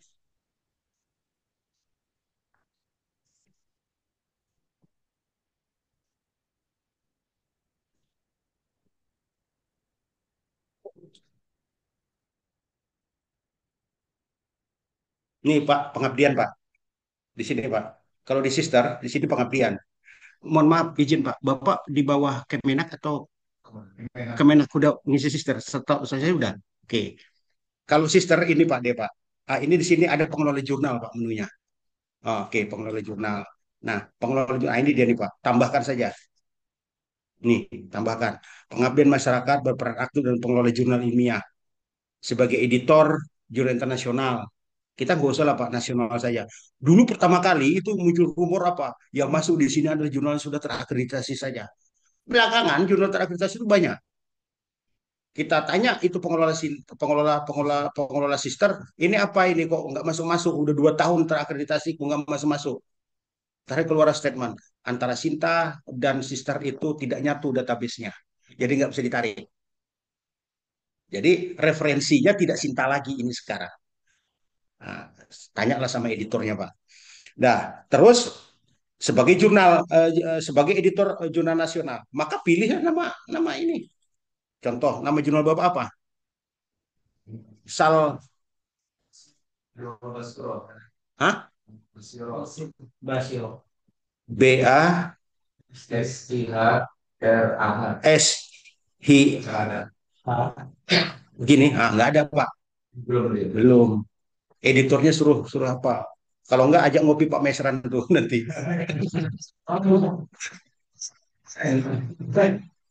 Maksudnya Pak Mesran ngajak saya nanti. Maksudnya Pak Mesran ngajak saya. Oke. Nah, yang ada beberapa misalkan seperti ini Pak Montal tidak mau kan, nggak mungkin Bapak jurnal Basirah tapi yang Basiro tapi yang Bapak klaim ada jurnal Basastira kan nggak mungkin. Ini yang terjadi Pak di semester ini Pak di kampus saya. Ini seperti ini ada yang terjadi. Saya bilang ini nggak betul ini seperti ini. Kan nggak boleh kan? Oke. Dan pastikan Pak ini masanya berlaku. Masanya berlaku.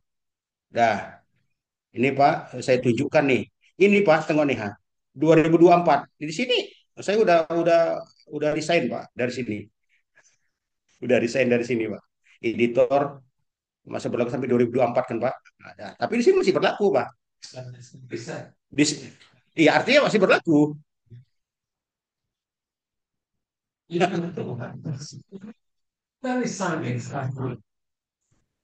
Nah, jadi nah ada seperti itu. Dia jurnalnya ada, SK-nya ada, tapi sudah tidak berlaku rentang waktunya.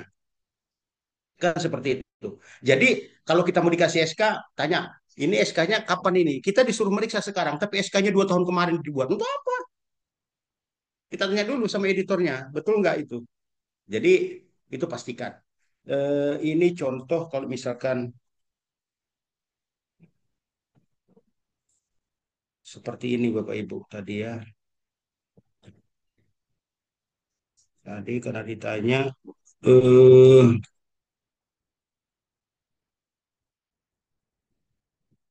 oke. Nah ini dia nih. Sepertinya udah jam 12 Pak Rahmat. Ya, sedikit Perlu lagi. saya ingatkan kembali. Ini contoh Pak ya. Ini contoh SK-nya. Ini masih berlaku nih berlakunya sampai dengan 7 Januari 2026. Ya kan 7 Januari. Masih beberapa bulan lagi. Ya kan? Nah, ini kemarin kan dinilai. Nah, ini kan SK kita sebagai editor. Terus bukti kinerja kita di mana? Di sini Bapak Ibu. Nih. Nah, ini ada disebutkan ini proses volume 6 nomor 2. Jadi ada yang asesor itu hanya meminta SK-nya saja. Dilihatnya masih berlakunya, oke. Tapi ada juga asesor yang meminta bukti kinerjanya mana. Inilah dia. Volume 6 nomor sekian. Di sini kan. Nah, ini tanggalnya ada. 16 Juni 2025. Hasil penilaian. Nah, jadi itu Pak untuk yang pengelola jurnal. Tambah satu lagi. Ya. Yang mana yang tak paham. Waktu kenapa dia nggak lolos evaluasi? Nah, kita mengajukan ISSN jurnal yang sudah kita publiskan di volume 1 nomor 1 di bulan Juni. Ya kan? Kan kita ajukan itu.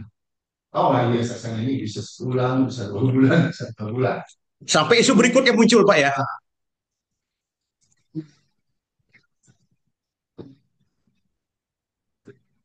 Muncul begitu besar. Ternyata 2 bulan keluar. Juni, tapi Juli, Agustus keluar. Nomor ISSN-nya. Ya kan? Nah, jadi berarti kan 2 tahun lagi kita ajukan akreditasi. Nah, ternyata bukalah gerbang akreditasi itu di bulan Juni. Masa pendaftaran maksudnya, Ya. masa pendaftaran akreditasi jurnal. Oh, publik jurnal itu kan 20 Mei baru bisa diajukan akreditasi kan? 25 penuh. Pemahamannya 20 Mei, tapi orang sebenarnya itu 20 Mei. Jadi volume 1 nomor 1, misalnya dia 6 bulanan. Volume 1 nomor 2 berarti di Juni, 6 bulan lagi di 6 Desember di sini.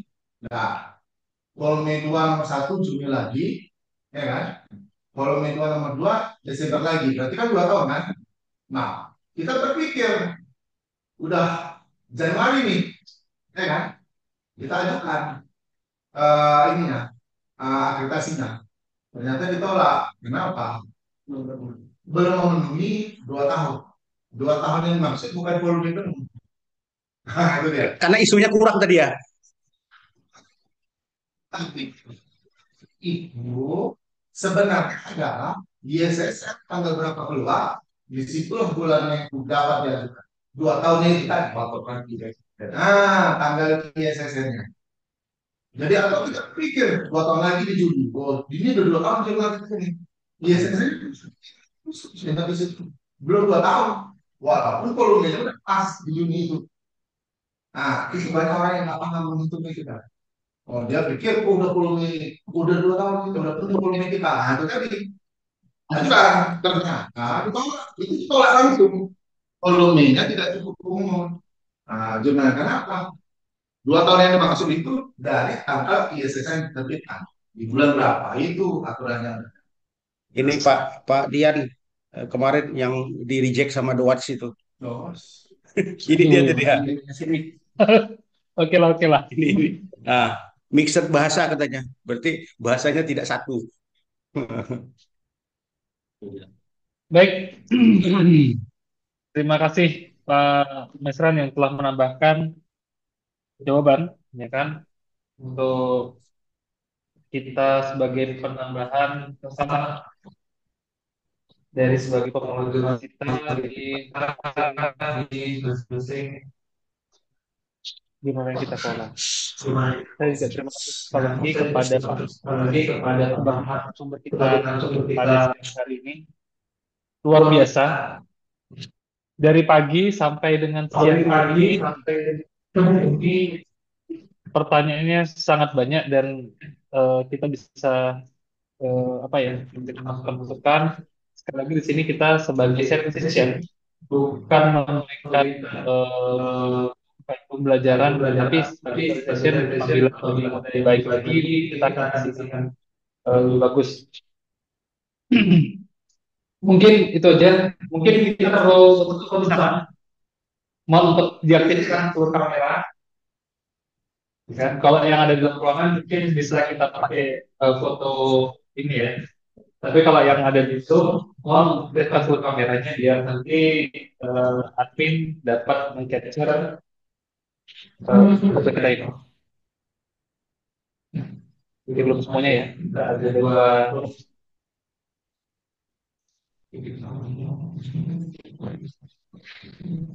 Ini belum semuanya.